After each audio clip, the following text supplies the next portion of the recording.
What is going on, Die Hards, fight fans, degenerates? How's everybody doing? Welcome back to the Die Hard MMA podcast. I'm your host, your boy, as always, Clint, here with you on another Monday evening. We are breaking down a gigantic, epic pay-per-view card, the rematch, the trilogy, UFC 286. I cannot wait to talk to you guys about this one. Unfortunately, no money chain today, no baby blues. We took an L on last week's card. Very unfortunate. Had a couple, it's one of those bouncy type of cards, right? Had a couple things where the reads weren't quite there, a couple of weird situations on the card.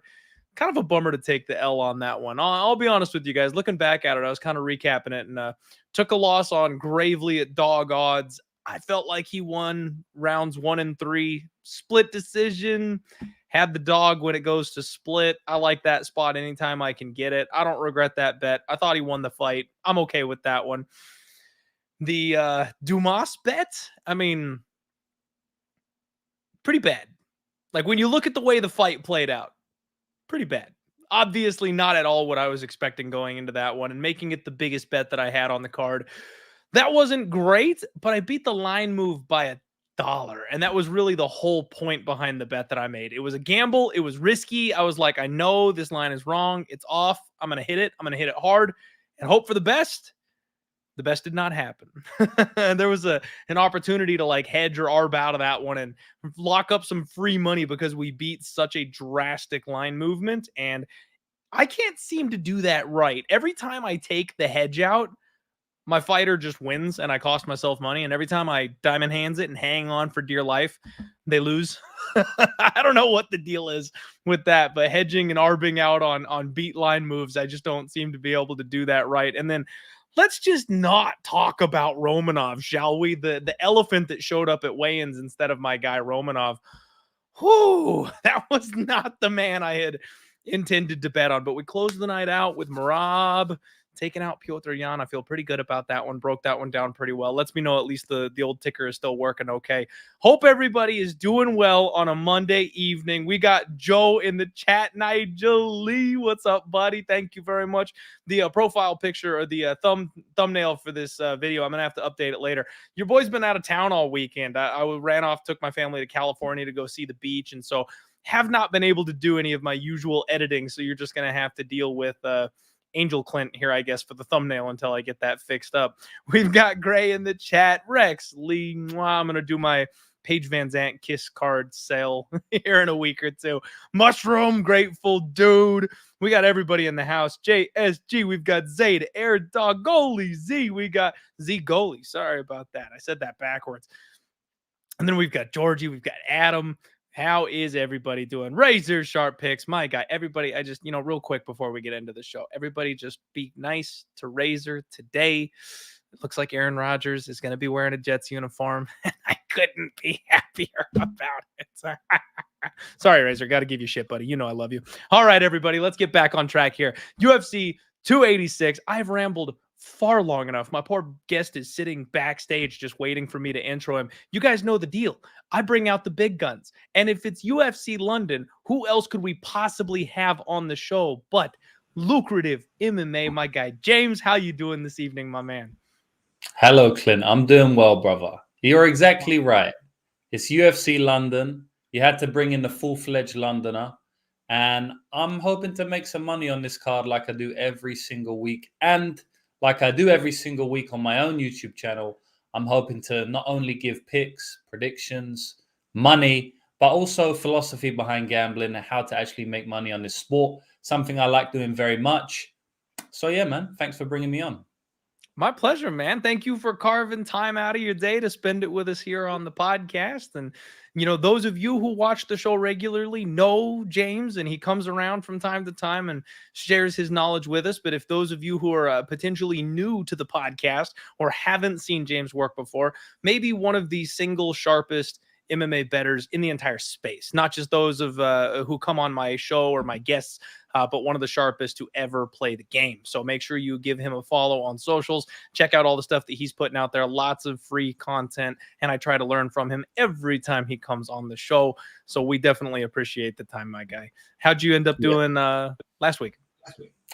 Last week was a profitable weekend, but a not profitable UFC card. So I lost 1.3 units, I think, on the UFC card. It was, up and down. I had a couple spots.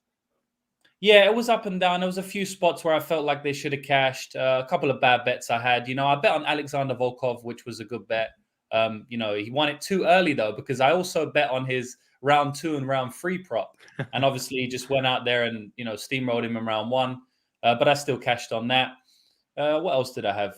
I actually had Peter Yan in round 3, round 4, and round 5, which was the opposite fighter. I should have bet in round 3, round 4, and round 5. And honestly, man, you just gave me a good welcome by saying, I might be one of the sharpest guys in the game.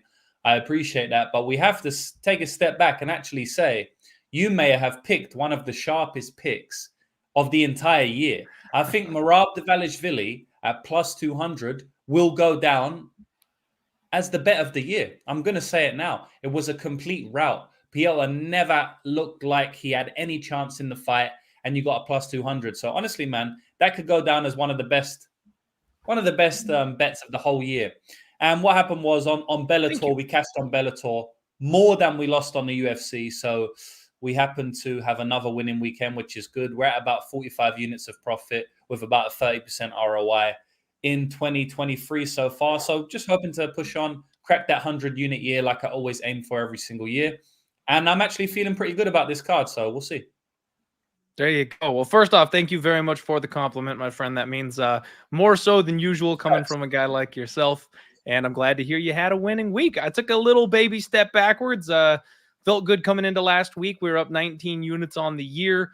Gave about 6 back between, Bellator and UFC last week. So still profitable for the year, still climbing our way up the ladder. And yeah, we got a big card this weekend, man. I'm excited to talk to you about it. One more time, thank you all so much for jumping in the chat. We've already got 85 live viewers. So everybody do me a favor, smash the like button. Shout out my guy, the Sports Kegs. And can't wait to see my Jets gave up for a 40-year-old QB. My guy, I'm so sorry for you guys. That's just awful. If you guys don't know the Sports Keg, by the way, another one of the sharpest bettors I've ever met, cashed again on NASCAR this weekend. Absolutely destroys NASCAR week in and week out. Make sure you give him a follow. Let's go ahead and dig straight on into this UFC pay-per-view card, everybody. And I got a surprise for you today. We're going old school, baby. I told you I did not have time to do my usual sexy art tiles. So we're going back to Tapology just so we can get through the show today. Ooh, we've got Veronica Hardy, formerly Veronica Macedo, taking on Juliana Miller, who you may know from the latest Ultimate Fighter season. And James, I am like low-key super barn burnery type excited for this fight. And I know it's the first fight of the night. I know I'm a degenerate. I have a soft spot for women's MMA. People know these things about me. But Veronica Macedo was my girl. Like, I had the highest expectations for her. She got signed by the UFC when she was 20 years old. She had this insanely aggressive game that got her caught by a couple fighters with a bit more seasoning than her when she made her debut, her first couple fights. And I just expected her to turn that corner. I expected her to take some time and her to get better. She went a full 15 minutes competitively with Andrea Lee when she first got to the UFC. And then, she got taken down and kind of mauled by my girl, Jillian Robertson. But then she snatched up an arm on Polyana Vian. I thought, all right, here we go. This is the one. And then she had 3 canceled fights in a row with injuries. And then she got Bea Malecki up a weight class. And it was like, oh, no, this is not good. And there's a whole, guys, seriously, John, JHK MMA, most of you from MMA Twitter know him. He does, much like James Lynch, great interviews with a lot of fighters. He's got an excellent interview out there with Veronica leading up to this fight where she talks about what she went through.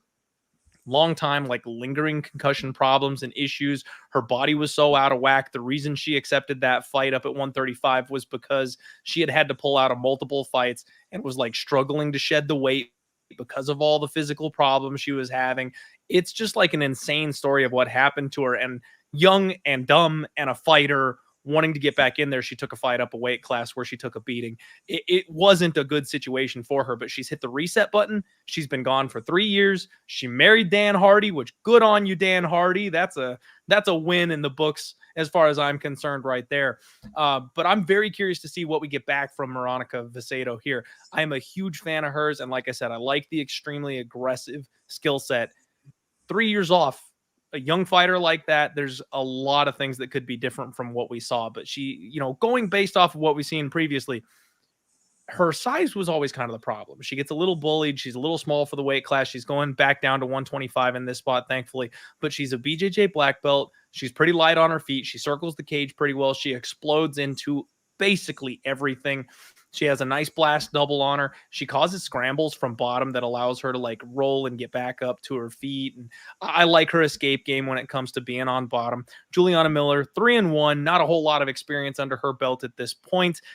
She did go ahead and win the Ultimate Fighter, and she's been kind of a size bully the whole time we've seen her. She's way bigger than her opponents. She gets on top of them. She's got decent ground and pound, good, strong body lock. She's got dirty Muay Thai in the clinch, man. Big, heavy, powerful knees, things like that.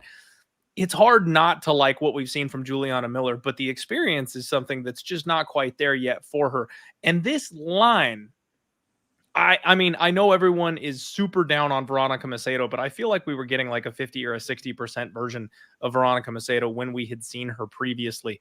They've got Juliana Miller at minus 400 favorite in this spot. You can get plus 330 on Veronica Macedo over at Superbook Sports, who, by the way, do also sponsor the show. Everybody, make sure you check them out. James, I cannot wait to hear your thoughts on this one.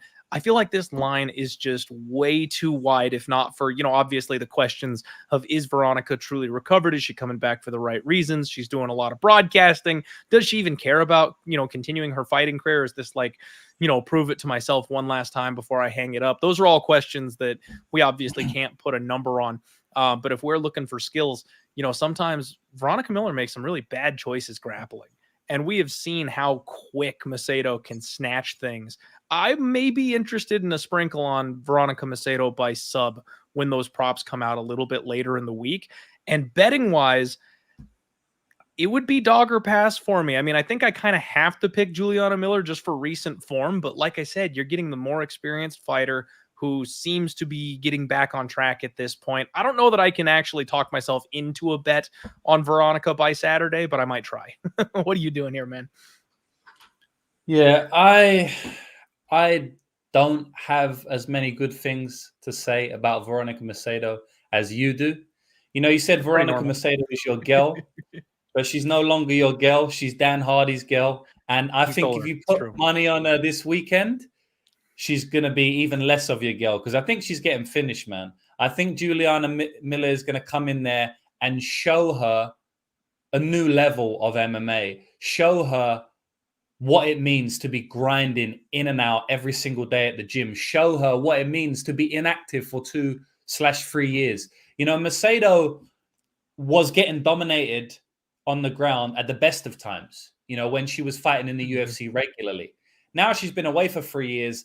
I don't think she's going to like the pace, the pressure, the top game, the elbows, the grind that Juliana Miller is going to put on her. Juliana is a dog. She's going to come forward. She's going to throw heavy shots, trying to get you in the clinch, take you down. And when she's on top, she's very, very aggressive, man. And I just feel like that's a great style to beat Veronica Macedo. A lot of people speak about, oh, the UFC wants this fighter to get a win, so you should bet on them for that reason. And I always have to correct people and say, that's not why we bet on fights, right? We don't bet on fights based on who we think the UFC wants to win. What you should do is look at the matchup, look at the tape, the stylistics, the statistics, the intangibles, make your own read, and then bet on the fight. Because I think I'm a better capper than the UFC. I don't care what the UFC want. I care what I see on tape, right? But when what the UFC wants or potentially wants matches up with what you see on tape, then that's a green flag to bet on the fighter. And from what I can see, Macedo has a bad bottom game. She can wilt under pressure. She's tough. I feel like she's tough, but I don't think she's going to be able to hang with girls that have much more physical than her, much more dominant than her from top. And that's exactly what Juliana Miller is. So it really seems like the UFC are setting Juliana Miller up. And that ties in with what I believe is going to happen into the fight. So for me, man, I think Juliana Miller is going to get it done and probably inside the distance.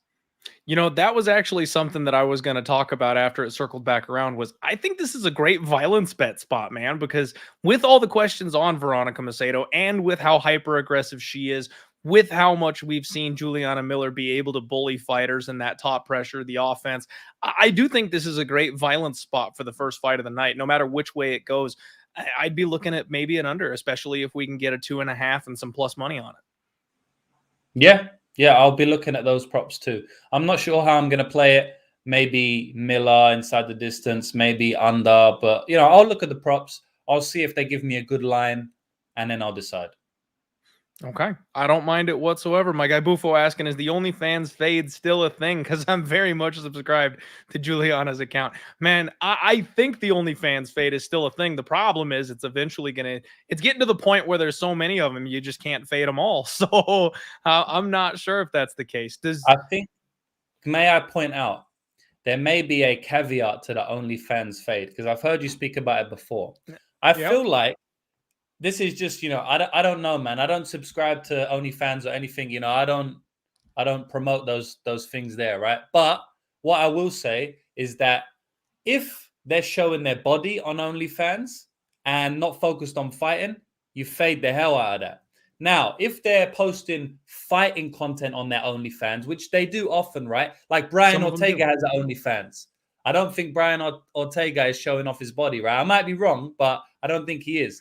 If they got the fighting stuff on the OnlyFans, we don't fade those ones. If they're doing the body on the OnlyFans, the Kay Hansons, you know what I mean? The underwears, then we go ahead and fade them. That's what I feel it is. I don't know. I haven't got the statistics, but I feel like that could be the angle here.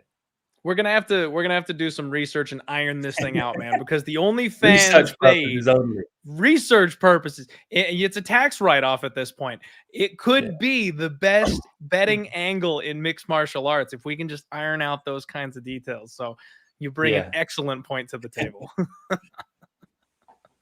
All right, everybody, we are going to move right along. Next fight up, we are talking about Jai Herbert taking on Ludovit Klein, and I love this fight.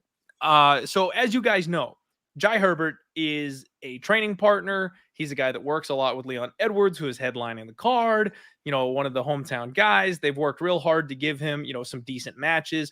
I knock the guy. I really do. I knock the guy. But you got to give him credit for the fact that he's a very technical, long-rangey kickboxer. If he can keep you at space and at range, he's dirty. I mean, he's got long limbs. He uses them well. He's got lots of power, good kicks, but he's got those skinny little chicken legs that I worry about if someone goes in there with a kick-heavy game plan. He went life and death in his last fight with Kyle Nelson, and that really felt like one of those get back on the horse and just get the win type of spots to me. You know what I mean? He just really needed to get that one done. So you don't really want to be in there life and death with Kyle Nelson, but he did what he had to do to get his hand raised. It seemed like a setup spot for him to get on track, and he did. But he was supposed to get a highlight reel KO in that fight. We all know Kyle Nelson tires out. He gasses out. He's a little chinny. The fact that Jai couldn't find his way to a finish there still kind of has me raising my eyebrow just a little bit.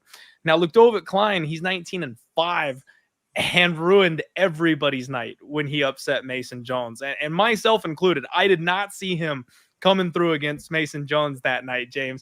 Never thought that was going to be the case. I thought the pace, I thought the pressure.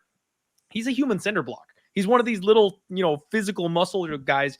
I thought he eventually would get too much blood in his muscles. I thought eventually he would tire out. I thought eventually he would slow down. And he just never did. He won all those little battles, and he made Mason Jones pay every single time he got close and tried to touch him. This guy's got a big, powerful jab. He's a fast, accurate striker. He's got an explosive left kick that he goes high with. He does everything with explosive muscle and bad intentions. He actually strikes pretty well when he's fading away from opponents that are getting a little over aggressive. Good, powerful checked left hook. But he's a little low volume for my taste. He doesn't throw quite enough for me.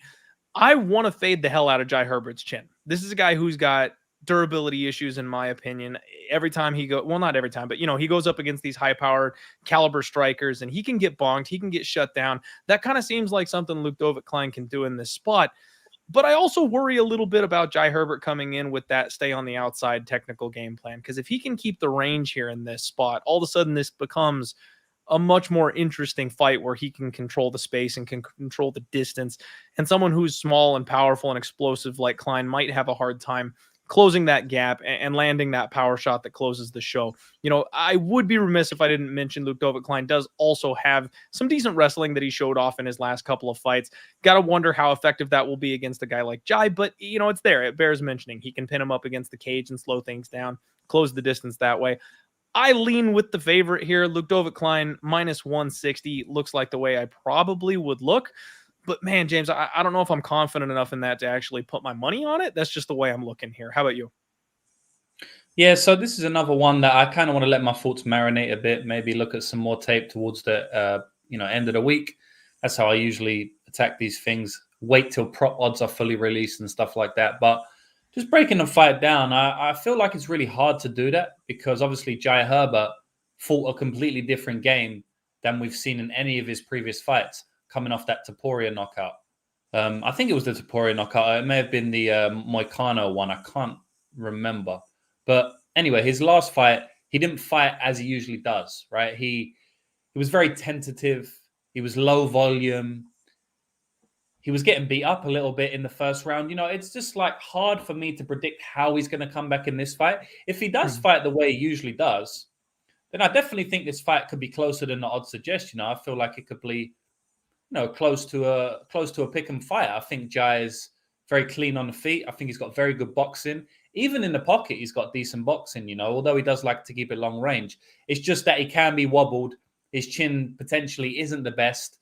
And obviously, Klein hits really hard, right? So that's always a worry. So for me, it's really hard to break down, man. It really depends on what Jai we get. I'm pretty confident in Ludovit Klein if Jai is tentative like he was in his last fight. But if Jai comes out, with some confidence after his last win, then we could get a closer fight. So I'm going to pick Klein. I think he's the rightful favorite. I think he's probably got the more finishing upside. And he's probably even got the more wrestling upside as well. So for now, I'll pick Klein. He's got more power. There's a lot to like on the Klein side, but it really does depend on the game plan of Herbert, in my opinion. Okay. Yeah, I'm right there with you. And it feels like, actually, it reminds me of a spot from last week, man, because I did not quite find myself getting to the window with a Davy Grant bet. And that's because I thought there was a huge opportunity for a Sun Sao to go to the ground and make this a grappling heavy fight. And that's something we've seen Davy struggle with in the past. And lo and behold, it looked like Rafael Assunção was on his way to winning a 29-28 going deep into round 3. And then Grant pulls out of his ass one of the most incredible comebacks I think we've seen so far here in 2023. Absolutely phenomenal. But that's one of those ones where to me feels like a wrong side winner. You know what I mean? We talk about good bets and bad bets versus cashing bets and losing bets. That's where if you bet on Grant, I feel like that was a bad bet. You got to the window. You won your bet, but I don't think it was a good bet. That's kind of how I'm getting the vibes here on Klein. Like, I think he's going to get his hand raised. And if you're one of the people, and I know there's a million of them, several of you always comment after the show, which I appreciate, by the way, but you comment that the only good bet is a winning bet. If you're going with that approach, I take Klein. I think Klein wins the fight that at the end of the story, but I don't think I want to lay minus 160 on him to find out, because this one could be a split decision, especially if this is the new Jai Herbert. If he comes out and does the cage clinching thing and slows it down and grinds, we're not going to have any idea who won this fight at the end of 15 minutes. Yeah, I feel you, man. All right. Nonstop Philly in the house. What's up, buddy? One of the members here at Pub Sports Radio. Thank you very much, my friend. Good to see you. All right. Next fight up, everybody. We've got Joanne Wood taking on Luana Dread Carolina. And you guys know me. If she's a underperforming and semi-disappointing women's MMA fighter, she is one of my girls. And I like Luana Carolina. She's fun, man. I think she's improving. She's getting better. She's 29 years old. She was a victim of the Molly McCann spinning back fist. 8-3. Kind of seems like she's turning things. I mean, if not for the Molly McCann knockout, obviously, it looks like she's showing improvements in every single fight, man. She's tough. She's gritty. She took an ass beating from Molly in round 1. I really thought she was starting to turn the tables in that fight until she got bonked and put down by that ridiculous spinning back fist. She's got big, powerful clinch knees. Her ground game looks like it's improving. She was training over with Nova União, and you could see her like threatening chokes and front chokes. And if she gets to your back, she's actually got a half little decent backpack on her. But it's one of those situations where Luana Carolina is very much a work in progress. Her opponent, Joanne Wood, is almost the exact opposite. She's been around forever. Like, we all know exactly what we're getting with JoJo Wood. She's 15-8. She's fought the best anybody can offer in this weight class, but she's 2-5 in her last 7.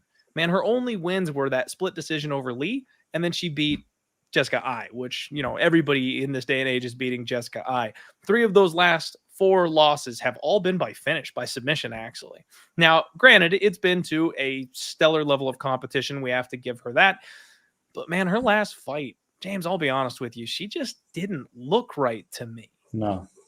And this is a spot to me where I've been talking about it all year here in 2023. I want to have a focus on the changing of the guard. I think there's a lot of money to be made this year in these older fighters who are dropping off.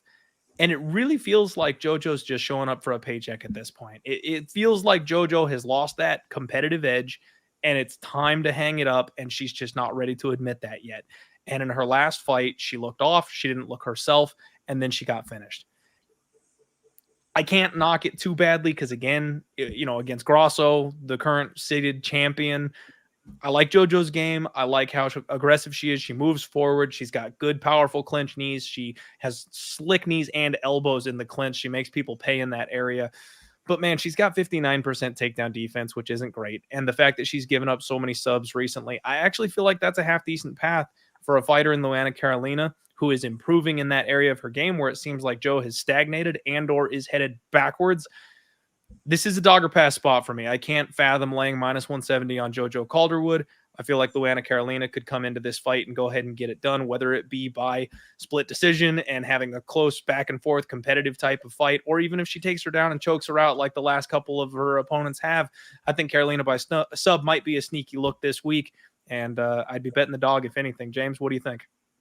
Big variance fight for me. Very hard to predict. Very volatile fight. We look at JoJo Wood and we say, is she falling off a cliff? Has she fallen off a cliff? Is she deteriorating? First of all, we look at her age. I'm not sure right now. I think she's 37 years old. That's quite old for a women's MMA fighter in general, especially, you know, because they're lighter weight classes. It's tough, man. She fought Alexa Grasso, who is the current champion, and she got submitted. So you can say she looked bad, but you can also say Grasso's the current champion. Yeah. And the fight before that, she fought Tyler Santos and got defeated, right, in the first round. So you can say she looks bad, but you can also say that was the current champion because Tyler should be champion right now. She beat Valentina in that fight. So she's lost to the 2 previous champions. Yes. I know the comments are going to tell me she's not a champion. We know that. But for all intents and purposes, she basically lost to the last 2 champions. And now she's fighting Luana Carolina. Champion Luana Carolina. You know, it's a big step down in competition.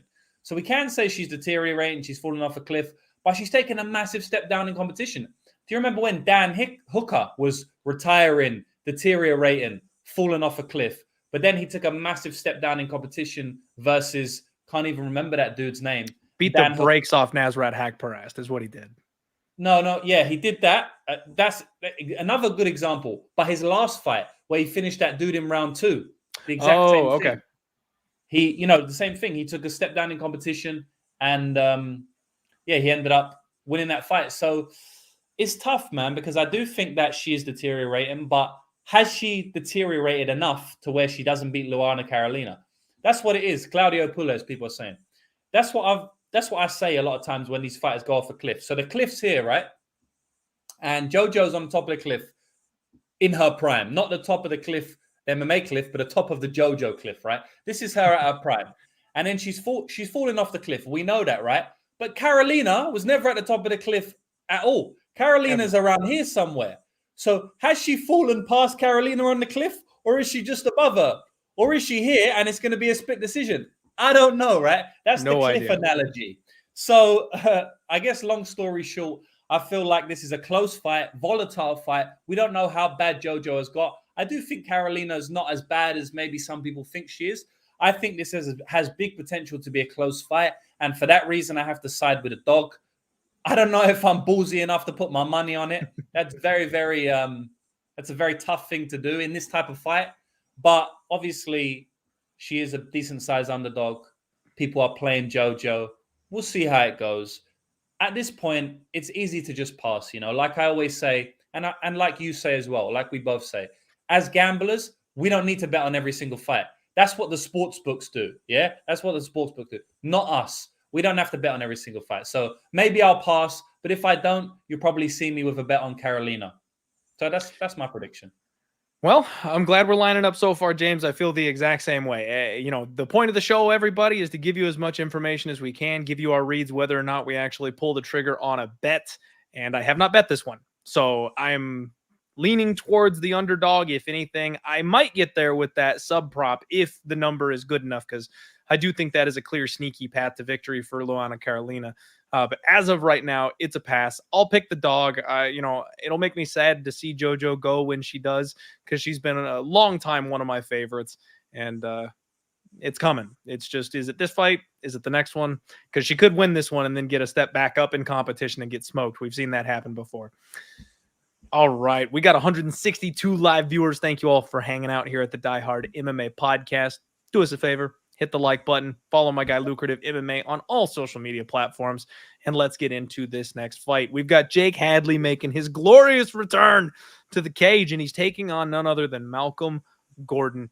And I couldn't think of a softer softball from the UFC than Malcolm Gordon in this spot, James. And you know what, though? Malcolm Gordon is another guy that maybe I should just kind of take a little step back on, right? Because I've shit on this guy more than once on this podcast. And again, respectfully shit on him. The podcast is, their comedy is involved. We're giving our legitimate opinions on betting. We have to pick a winner. So please don't take anything I say too seriously about these fighters. But Gordon is a guy that I'm not entirely convinced is UFC level. His jiu-jitsu skills, his grappling, that's UFC caliber. His durability, his chin, his striking, I don't think so. But I will give him props where it's due. I didn't see him surviving until round 3 against Muhammad Mokaev. I thought that was a phenomenal result for him. Got a lot of respect from me for him just being in there for 15 minutes, because I felt the UFC was setting Mokaev up for a rare knockout win. He submits everybody or decisionates them. He doesn't knock anybody out. They gave him the chinniest guy they could, trying to go ahead and get him a highlight reel finish. And instead, Malcolm showed the fuck up. And he worked his ass off in that fight. So I've got to be impressed with what this guy can do on the ground. Jake Hadley is another fighter who's another big-time talent that the UFC is looking to get right in this spot. And that is reflected here in the line. Minus, let's see here. For some reason, I went straight to Mokaev because I was just talking about him. Minus 350 for Jake Hadley. Plus 290 on Malcolm Gordon. Now, Jake Hadley, he kind of dropped the ball. He fumbled the bag on his UFC debut. Big popular fighter coming in, got held down by Nascimento, who is somebody who was massively underestimated in his first couple of UFC fights. So I think that was one of those overrated versus underrated type of situations where they met in the middle and we all found out real quick what was really going on. But we shouldn't be too down on Jake Hadley because he's still a pretty phenomenal talent. He's willing to go to his back and play jiu-jitsu sometimes. You kind of hate to see that, but I'm not sure Malcolm Gordon's big enough and strong enough to go ahead and get him to the ground as consistently as he would like to. And the one thing that Jake Hadley does that Muhammad Mokaev does not, James, is box. This kid can box. He's got hands on him. Like, he will redden up your face within just a couple of jabs. He's very smooth and slick on the feet. I'm going to go right back to the well because I didn't get there with Muhammad Mokaev because he's primarily a grappler and not the striker that this guy is. I think Jake Hadley knocks Malcolm Gordon out. I'm not sure if Gordon can pull off another performance like last time and survive as long as he did against this particular foe, I think Jake will keep this one on the feet long enough to clip him with something big. Yeah, I kind of agree. I do like Malcolm Gordon because he always fights above sometimes he fights above expectations. Yeah. He definitely did in that Mokaev fight. He almost stole a round off Mokaev, you know. I think he may have stole a round off him. Well, it was close. There was a lot of moments in that fight. It was close. I remember he took his back. He had the rear naked choke at one point. He looked good, man, but yeah, I feel like he overperformed there. Maybe Mokaev underperformed, and Jake Hadley's not going to make the same mistake, I don't think. They have different styles. I don't think Jake's just going to be rolling with him in the center of the cage like Mokaev was doing, you know, for 15 minutes of the fight. Mokaev still finished him by armbar at the end of the day.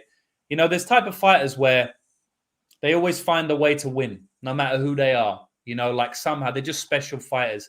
And then there's fighters where they always find a way to lose. And obviously Gordon was still going to lose that fight, but just even to lose it by armbar in the last minute, it's still, he's been finishing every single one of his losses, Clint, you know, so it's not like, oh, he just got finished by armbar. It was just random armbar. At the end of the day, he's been finished in every single one of his losses. So the guy just finds a way to lose by finish when he does. You know, he couldn't even hang on for 20 more seconds and go to a decision. So, yeah, I feel like Jack Hadley's probably going to finish Malcolm Gordon this weekend. Okay.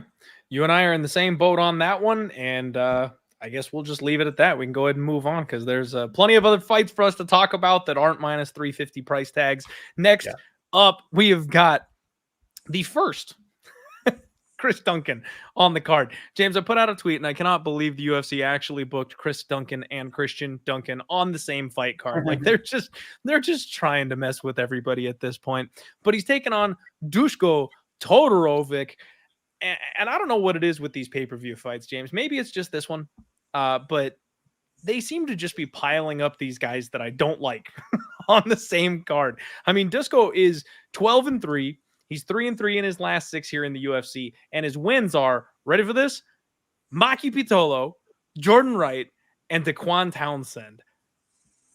I talked about this guy being a fade. A lot of people were hyped on him coming into the UFC at like 12-1 or whatever it was when he got here. I don't think he's UFC caliber. He's got tall man's defense. He's got chin concerns. He's decently well-rounded. I'll give him that. You know, he's a decent offensive grappler. He's a good, solid striker. He is aggressive. But frankly, I just don't think he's on this level, and he doesn't have the durability to contend with guys who truly are. Now, Christian Duncan is 7-0. He's making his debut off the Dana White's contenders, or sorry, he's a Cage Warriors, not Dana White's contender series. He took the Cage Warriors middleweight strap in his last fight, and this is a big athletic dude. Very solid range control on the feet. He's got that pawing lead hand. He throws those spinning heel kicks, flying knees, big, powerful attacks to the body. He explodes in and level changes. I like everything I see from Christian Duncan, man. Honestly, and this is maybe a bit of a stretch, but just in theory, and again, I've got to kind of double down on this because people always give you shit when you compare one fighter to another one, but he kind of gives me Cyril Gane vibes. The way that he strikes, the way that he moves on the feet kind of reminds me of a smaller Cyril Gane. And I think that's exactly the kind of guy that can take out a Dusko Todorovic. You know, this is a fight where Dusko's best fight, in my opinion, in the UFC is getting to a decision loss against Gregory Rodriguez. Like, his wins don't do a damn thing for me. I think this is a good spot where Christian Leroy can make his UFC debut on a big stage, on a big card, and probably find his way to a spectacular finish. What do you think, James? Yeah, I do give Dusko a little bit more credit just in the fact that I do think he's UFC level. You know, I think he's a good test for people that are coming in making their debuts, just like Christian Leroy Duncan is, you know. So I think Dusko's going to be in the UFC for a while. I think he's going to keep beating fighters that are not meant to be in the UFC. Daquan Townsend, Jordan Wright, you know, these type of fighters. In this fight, it's an interesting fight to me, you know. I don't really see too much of a extremely confident read, you know, when I'm looking at the fight. I think Dusko is going to obviously shoot for takedowns. He's shown himself to be more of a grappler in MMA. Yes, he's got that knockout win over Michel Pereira, but that was a little bit random, you know, in the regional scene. He's got some decent hands, but he's a grappler. You know, he's got very good top game. He's got good clinch control. If he gets you down on the ground, he's quite dominant from top. And actually, that is the exact type of game plan you need to beat. You need to beat Christian Duncan.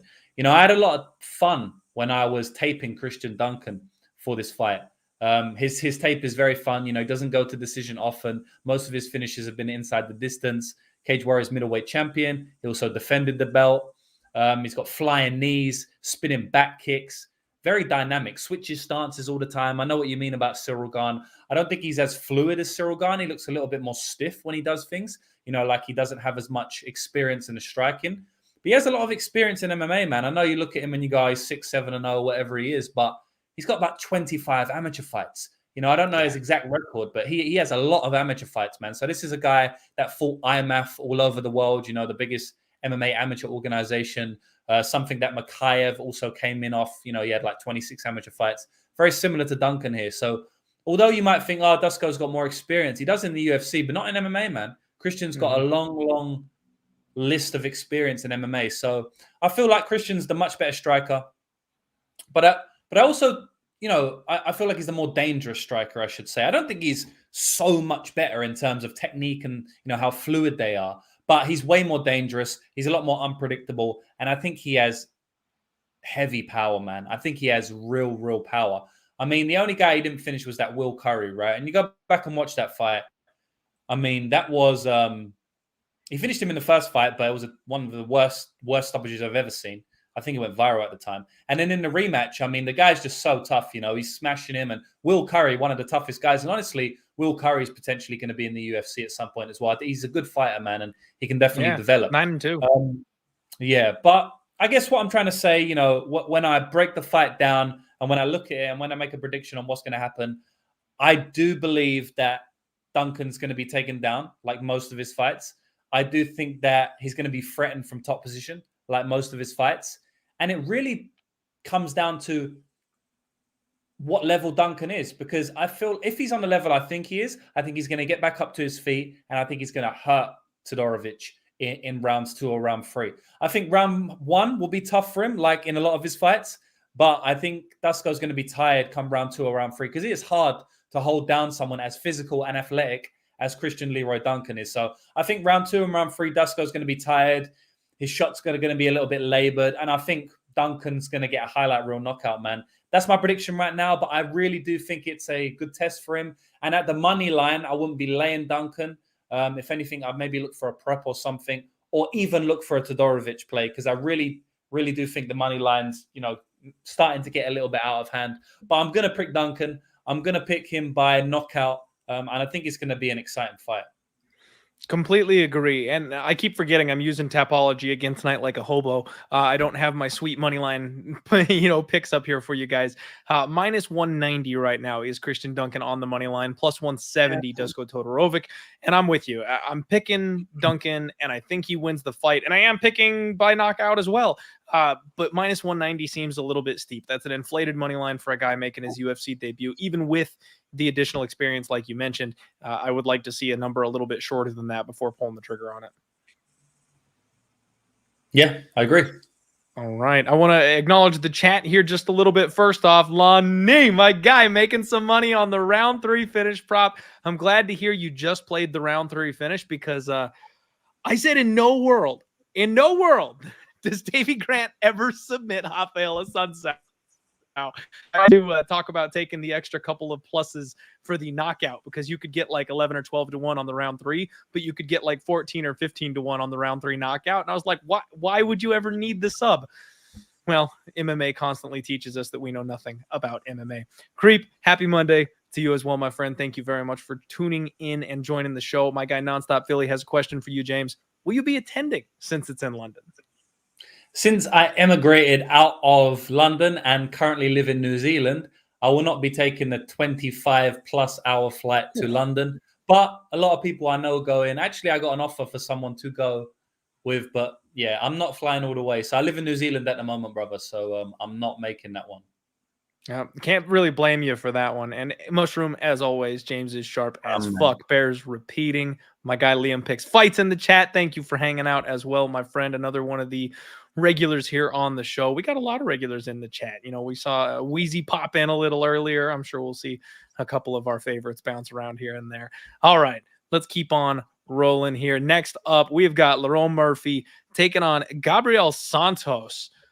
Whoo! So, all right. First off, let's just go ahead and start with James. Earlier in the week, I say earlier in the week, yesterday, there was a opening line announcement that got tweeted out there that had Lerone Murphy as like a minus 250 favorite or something like that. And there were people out there that showed that DK had Lerone Murphy at minus 135. And I retweeted that thinking, folks, if this line is off by that much, like I haven't done the research yet, but if you like the Lerone Murphy side, this is probably something you should be aware of and know. I went back after somebody had replied in the messages about that line that actually wasn't a bad line. It wasn't a stale line or anything like that.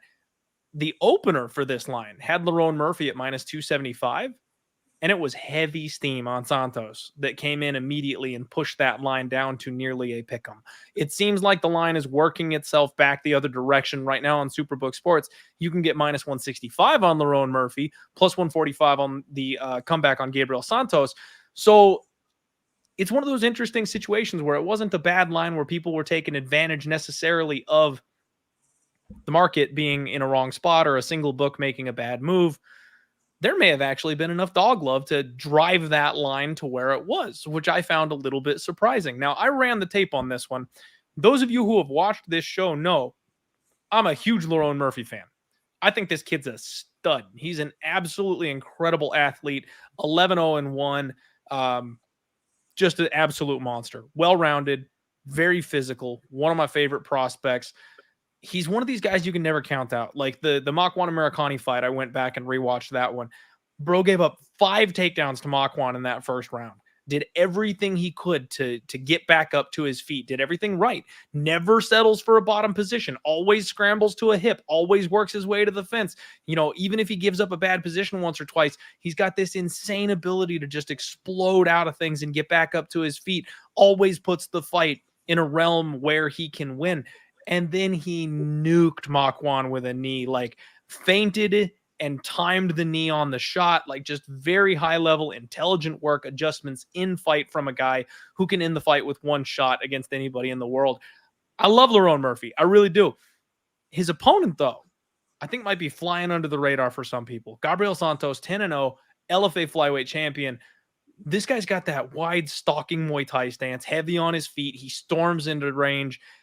Really puts opponents on the back foot. Like it's hard not to go backwards when this guy is the one coming forward at you. Hard chopping low kicks, punches his way into his takedowns, and just really refuses to get out of your face. This guy will get in front of you and never leave that spot. He's got a big, powerful left hand. He likes to attack the body. I mean, big, ripping, powerful body chops. And it seems like he gets stronger. The deeper the fight goes, the stronger this kid gets. It's really impressive to watch him drown people. And then you go and you look at his record. Some of the people that he's fought recently, 12-2, 13-1, 12-6, 11-2, 10-1. I mean, like, he's not your general Brazilian who is fighting bums over there to get experience. He's been fighting some really stiff, good, solid caliber competition and is now making his run over to the UFC. And people are obviously respecting that. This is going to be a good fight, James. I really thought I'd be running to the window to hammer Lerone Murphy. But after running the tape, I don't think I want to. Gabriel Santos might be skill for skill better than Lerone Murphy. Now, Murphy might have an explosive power edge, but I don't know that he's going to close the show on this kid. So I think I'm passing. And believe it or not, I might be picking an upset. I think Gabriel Santos might make a splash in his UFC debut. What do you think of this one, James? Yeah, speak about Lerone Murphy not putting the kid out. He almost got put out in that Barbosa fight. That was a crazy fight. True. Yeah, in that first round. And I'm not saying it has any relevance to this fight at all. I'm just saying about being put out. That was a crazy fight, man. I really enjoyed watching that. In Barbosa fight, he was a slight favorite in that fight. Decent fighter, Barbosa in LFA, 13-1 coming into that fight. And he got hurt badly. I thought he was done in that fight, but the kid has mad heart, man. I mean, that was crazy. He was dropped, wobbled 5 different times. He got mounted. I thought he was for sure done. but he managed to survive. And then he comes back and he hurts Barbosa. Then he takes Barbosa's back and he's almost submitting him and he's ground and pound. And it was one of the craziest first rounds I've ever seen. If anyone's got 5 minutes, go and watch Marcio Barbosa versus Gabriel Santos, the first round. And you can watch the second round too, because it only lasts for 9 seconds. Absolute crazy first round. And then the second round starts, he head kicks him and he finishes him straight away. I mean, it was an absolutely insane fight. And then he fought Jose Delano, right? And I think that was for the belt. And he was a massive underdog in that fight, like plus 300 or something. And he ended up winning that fight. He looked minus 300, you know, and he was plus 300. He's a good fighter, man. Gabriel Santos is a good fighter, a good heart. I have seen him put in bad positions, not only in the striking, but also in the grappling. You know, you go back to that Elvis Brenner fight. At some points in the fight, he won the fight. You know, he just outpaced him. But at some points in the fight, he was being dominated on the ground. And Elvis Brenner is actually a decent fighter. We saw him come in and get a massive win as a plus 500 underdog against Zubaira Tuhugov in his last fight about 2 weeks ago. And fun fact, Zubaira actually went to a draw with Leroy Murphy a few years back. So, you know, he had to punch his way back into that one, if I remember correctly, didn't he? Yeah, I didn't watch it in tape for this fight, but it was a close fight. It was mainly Zubaira getting the takedowns that ended up winning him the fight or becoming a draw.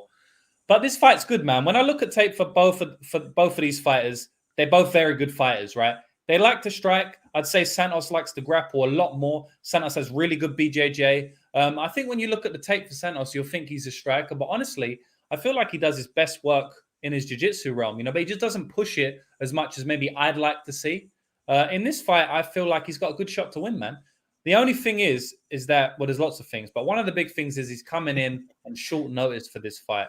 Lerone Murphy has been gearing up to take a fight for, you know, he's had a full fight camp and he's fighting in his hometown of London or in his home country of England, very, very close to where he lives in London. Whereas Santos is flying over from Brazil. It's quite a long flight. It's about 10 hours and it's very short notice, right? So for that reason, you know, it's a little bit tough to get behind the window on Santos. But skill for skill, I do think that he's got a good chance to win this fight. I think Lerone's a great striker. I do think Lerone has very good scrambling ability. And I think he's very strong as well. I don't think it's going to be an easy fight for any fighter. I think both of them are going to fight. I think it could be a potential fight of the night. But I do think it's a close fight, man. And I'm actually going to pick Gabriel Santos for the underdog upset win. Right. You and I on the same page here for this one. You love to hear it. And that hurts me, man. It hurts me. Anytime, you know, it's hard to separate being a gambler and a fighter for me sometimes. And this is one of those spots where I'm just such a huge fan of Lerone Murphy. I don't like being on the opposite side of him. But I actually think we've got someone who can steal his hype and jump in here and really just take everything we all thought about Lerone Murphy and move forward with his own UFC career and be a legitimate prospect. I think this kid's nasty. So right there with you with an underdog pick here. I wish I could get some of that plus whatever, you know, 275 where he opened up. I was nowhere near that line, obviously. But with the recent steam here on Lerone Murphy, I'm just going to sit on my hands for a minute. I'm going to wait. I'm going to see. I don't have a bet on Santos. The last thing in the world I want to do is buy low on Santos. I'll see if that number goes up and maybe see if I get to a bet a little bit later in the week. And David Kiefer in the chat saying messaged about this one. Oh, heads up on the line move. I thought you were saying the fight was off. I was like, oh no, we just broke it down. No, thank you, David. Yeah, thank you about the message about the line move there on that one. It's always good info to have, at least if something is that far off, no matter which side of the line you want to be on in that type of a case. All right, everybody. Here we go. Next up, we are talking about someone we mentioned ever so slightly earlier in the evening, Muhammad Mokaev taking on Jafel Filho, I believe is the way that you say that. I need to get work on the pronunciation here for this kid's first name. You guys know Muhammad Mokaev. He is somebody who I'm a big fan of. I just think the kid's a stud. I really do. I mean, I know this is no secret. Everybody knows how good he is, but he's such an incredible grappler. He's somebody who we can absolutely see just do dirty things in this sport. He's going to get better and better every time we see him, and they're bringing him along right. They're giving him good opportunities, good fighters who he can, you know, work on and work against and improve and things of that nature. Really explosive takedowns, crazy athletic. And we talked about the Gordon fight already, James, but I felt it was incredibly impressive. Now, I know Gordon tends to find a way to lose fights, but I also think we need to give Mokaev credit for finding that finish. Dominating an opponent or being in that kind of a position where you can just ride out the last couple minutes and get your hand raised. No, he wanted the finish. He wanted to make sure he made some kind of a statement in that fight and got it done. He does a lot of chain grappling. Mat returns, attacks the body, decent hands, and always a threat with the submissions, especially if he can get on your back. 2-inch reach advantage here. His opponents, he trains out of Nova União. He's off Dana White's Contender Series, making his UFC debut. Pretty low volume power puncher. He's one of these guys that has lots of good feints, fast counterattacks, decent offensive grappler. He's good when he gets on top of the backpack as well. If he can get on your back, he's very dangerous there. But he does not check leg kicks, I noticed. Now, I don't know if that's going to be too big of an issue in this particular fight, but something to keep in mind going forward, that he just doesn't seem to have much of a defense towards leg kicks. He's got big ground and pound. If he can get on top of you and control you, get a seatbelt around your waist and then just pound away, that's how he gets a lot of his fights done. Shoots bag takedowns from way outside, though, man. We've seen him make some really bad decisions when it comes to how he gets the fight to the ground. And he sticks his necks in chokes. I say necks like he has more than one. Sticks his neck in chokes. Man, he's one of these guys that just overextends on his takedowns. And he's been able to scramble and reverse and get out of bad spots against lower level opposition. Again, I think the UFC is kind of propping Mokaev up here. Mokaev is not going to miss that guillotine. If he gets an opportunity to jump Gilly on somebody that gives it to him on a silver platter, he'll take it. I think this is a spot where Mokaev can get the win by sub, and I think he's the guy that you just keep going back to the well on the sub because that seems to be the way he prefers to get things done. Sure, he can win a decision. I'm not going to call for the knockout again. I think it's Mokaev by grappling dominance, and then I think it's Mokaev by sub once his opponent either makes a bad shot or just gets out scrambled. Yeah, I think it's Mokaev as well. No hot take here.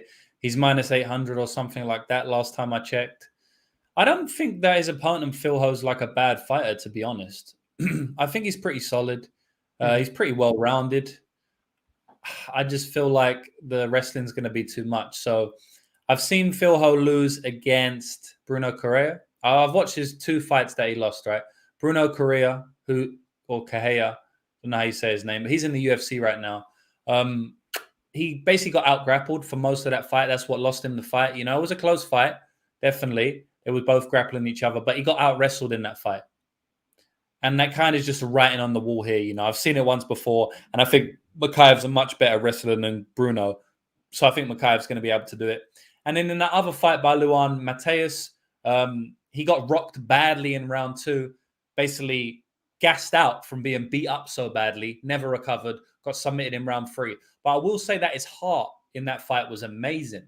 He got out of so many chokes. He finally got rear naked choked, in round 3, but he got out of a lot of bad positions. He's got a lot of heart, this kid. One thing he's got is definitely heart and definitely power. I've seen him get standing knockouts on the feet to the head, which everyone's seen, Dana White's Contender Series fight. And I've also seen him get knockouts to the body on the Shooto Brazil scene. So we know he's got heavy hands. He's well-rounded. He's a flyweight, so he's fast. He's a decent fighter.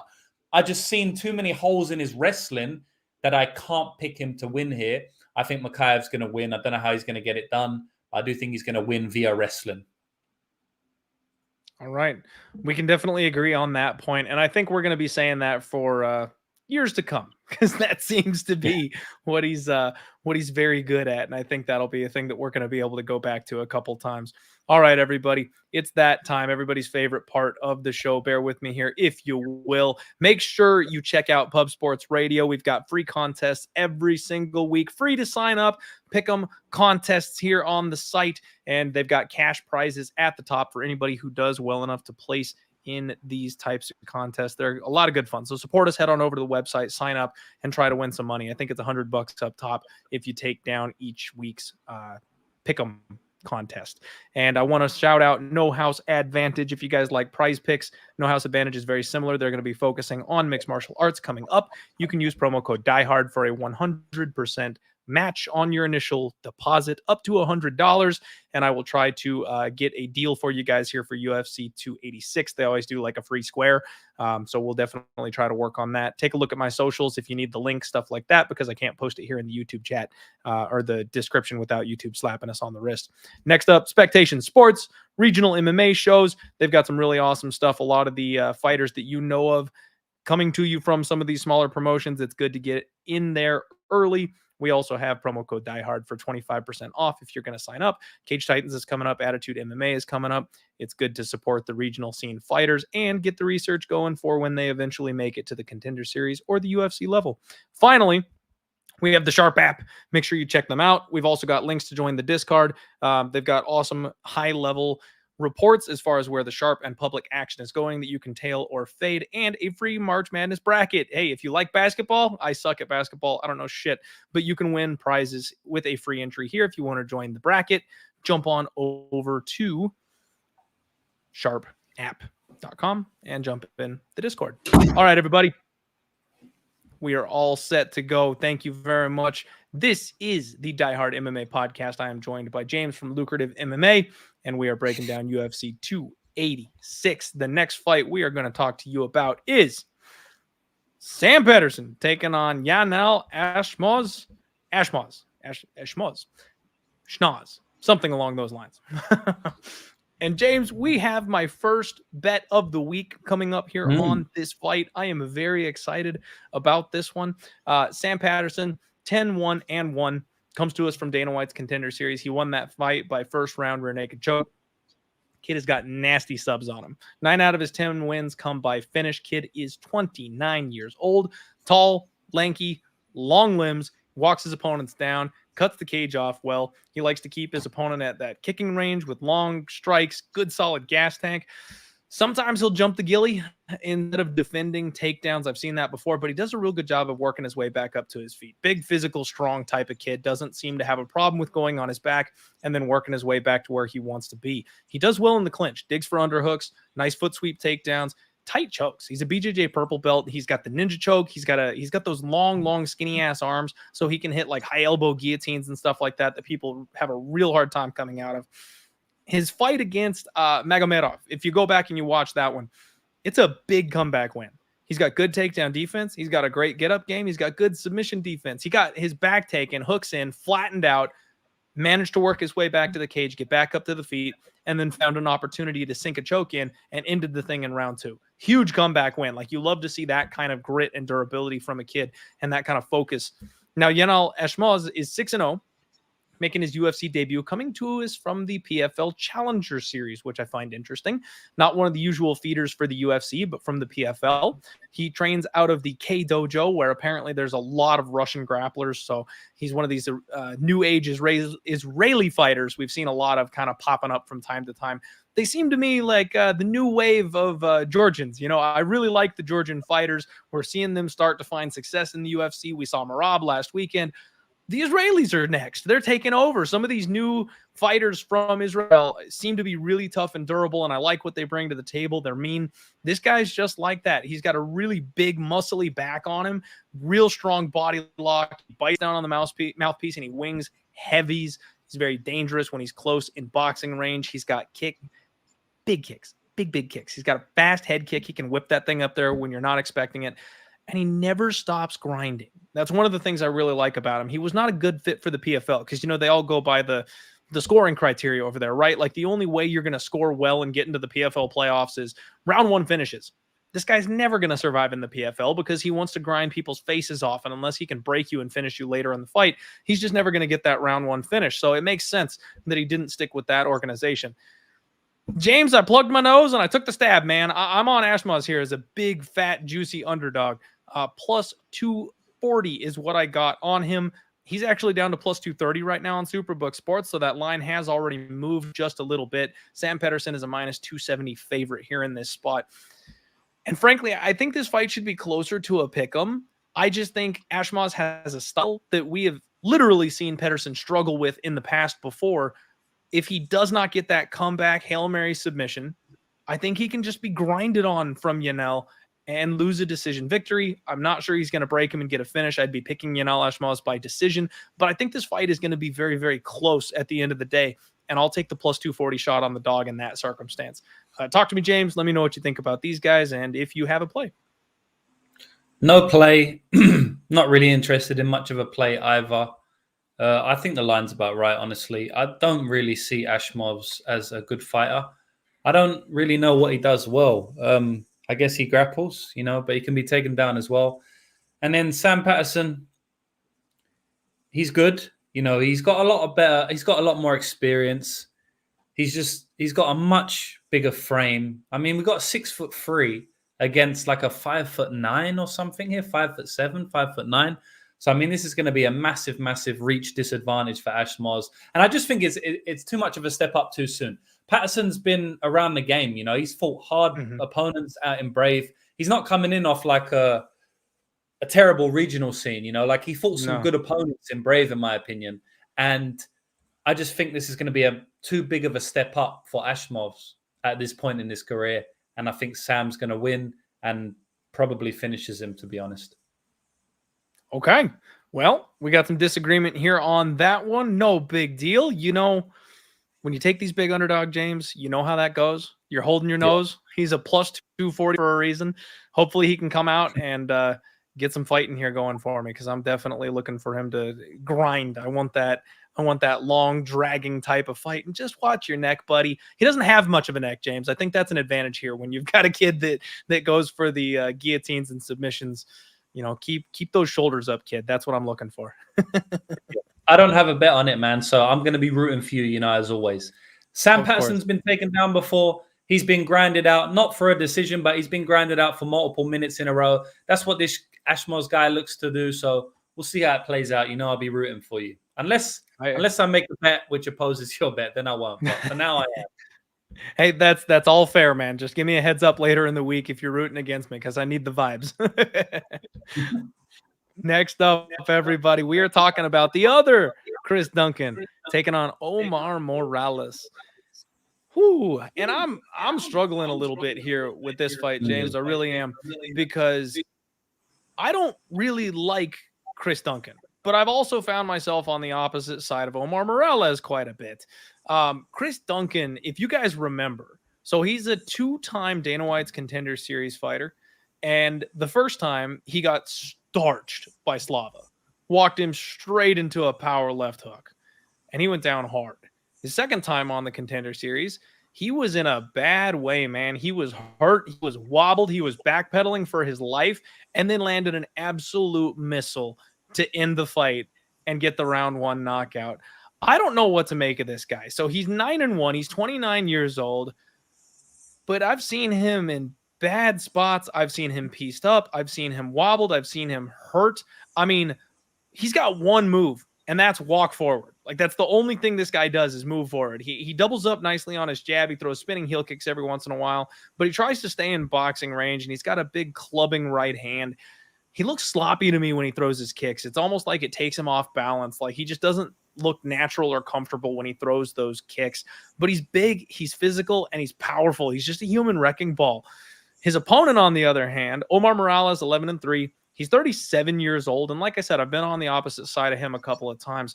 But he's moving back up to 155, where he belongs. I think he hurt himself trying to drop that extra weight class. We've seen a couple of fighters do that and not find success cutting themselves down. It seemed like it hurt him.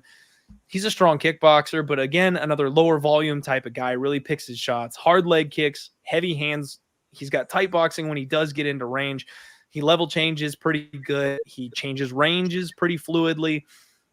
He showed a nice pull counter against Eros Medic. He did end up, losing that fight. Had a bit of a hard time with the longer, lankier fighter there, but he had some good moments in that spot. He does have a nice right hand that he fires straight down the pipe. Hard, heavy, low kicks. 63% takedown defense. JSP ruined that number for him, unfortunately. 6 takedowns in that fight. So, if you're looking at his aggregate, I think his takedown defense is probably a little bit better if you just take JSP out of the situation. Not that I think we're going to see too many takedowns from Duncan. This should be a striking matchup.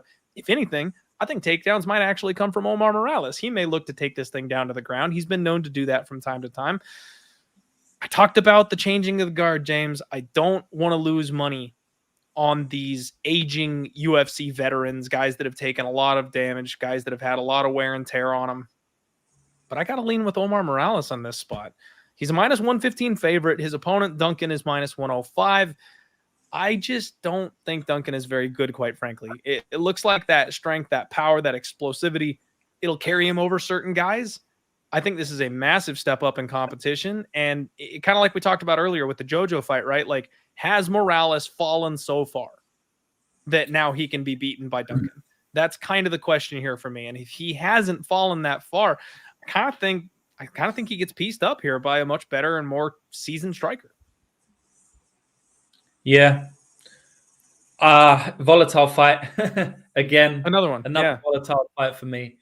It's hard for me to, confidently plant my flag on one side or the other. Obviously, it's not a good look for Duncan being knocked out about 2 or 3 times in that Slava fight, and then being knocked out about 2 or 3 times in that Charlie Campbell fight. Chris Duncan is 1-1 on Dana White's Contender Series, but he got knocked out 6 times. So that's bad that he got knocked out that many times, but then it's also good that he came back because he's got an amazing chin and he came back from being knocked out. And then anyone in the chat who doesn't know what I mean, I'm just joking. He didn't actually get knocked out, but he got dropped very hard. That was basically like a knockout. I don't really know who's going to land first, but I feel like whoever lands first is going to win. I think Duncan hits very hard. That's something I will say. He's got a lot of power. We've seen...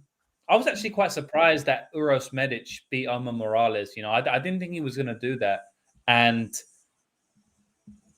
that kind of changed my opinion on Omar Morales a little bit. I'm having a hard time picking a money line on this one. I think someone's going to sleep, though. I think Morales hits really hard. I know he hasn't really shown it in the UFC at all, but I do think he hits hard. And I also do think that Chris Duncan hits really hard. And I actually don't really rate Chris Duncan's defense. And I actually don't really rate Omar Morales' defense if he's being pushed back.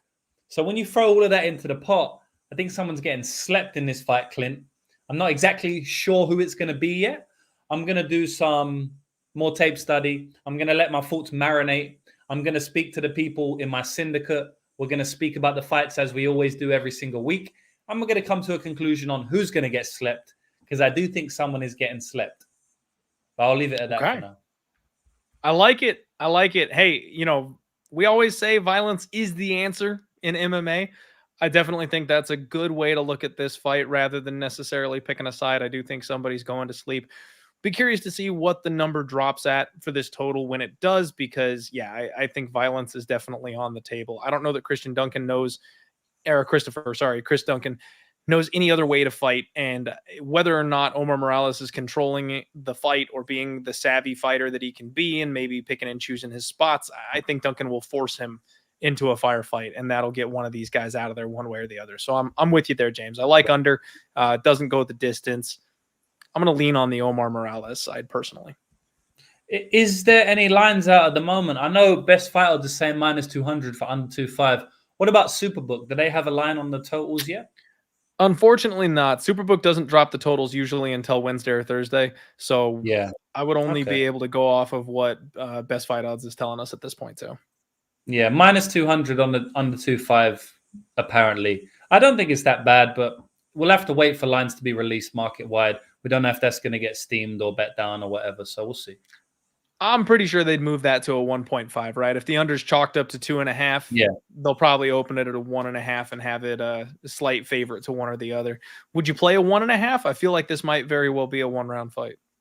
Yeah, it's funny because I have different philosophies behind sports betting and MMA betting, and something I speak about a lot, but I don't actually put into practice too much. And I'm probably going to go over the data or get someone to do it and actually determine how I'm going to change my betting process moving forward, because I'm always trying to grow. I'm always trying to change my betting process depending on what edge is out at the specific time in the market, and also improving on my thoughts, right? And something that I've thought for a couple of years now is if you think a fight's going to go under 2.5, oftentimes it also goes under 1.5, right? Fights that generally finish early. So if you think a fight's going to go under, but the line is like minus 110, sometimes it's worth to also just play it under 1.5. and that line will be like plus 170, right? So I would probably play an under 1.5 in this spot. I generally like to play the under 2.5 if we have a line that's playable over the 1.5. But in this spot, I think stylistically, I just think someone's going to go down quite early. I don't think it's going to be an attritional knockout. I don't think someone's going to gas out and then get knocked out or anything like that. So I do think someone's just going to get hit. It probably will be a chaotic first round. So I would look to play it. But if anybody's listening, for anybody that is listening, an angle that you can look to take on the over and unders is if you think it's going to go under 2.5, just look at that under 1.5 play as well. Maybe divvy up your stake. Maybe if you're going to put a unit on the under 2.5, maybe just take a quarter of that unit and put it on the under 1.5. And then same thing for the over.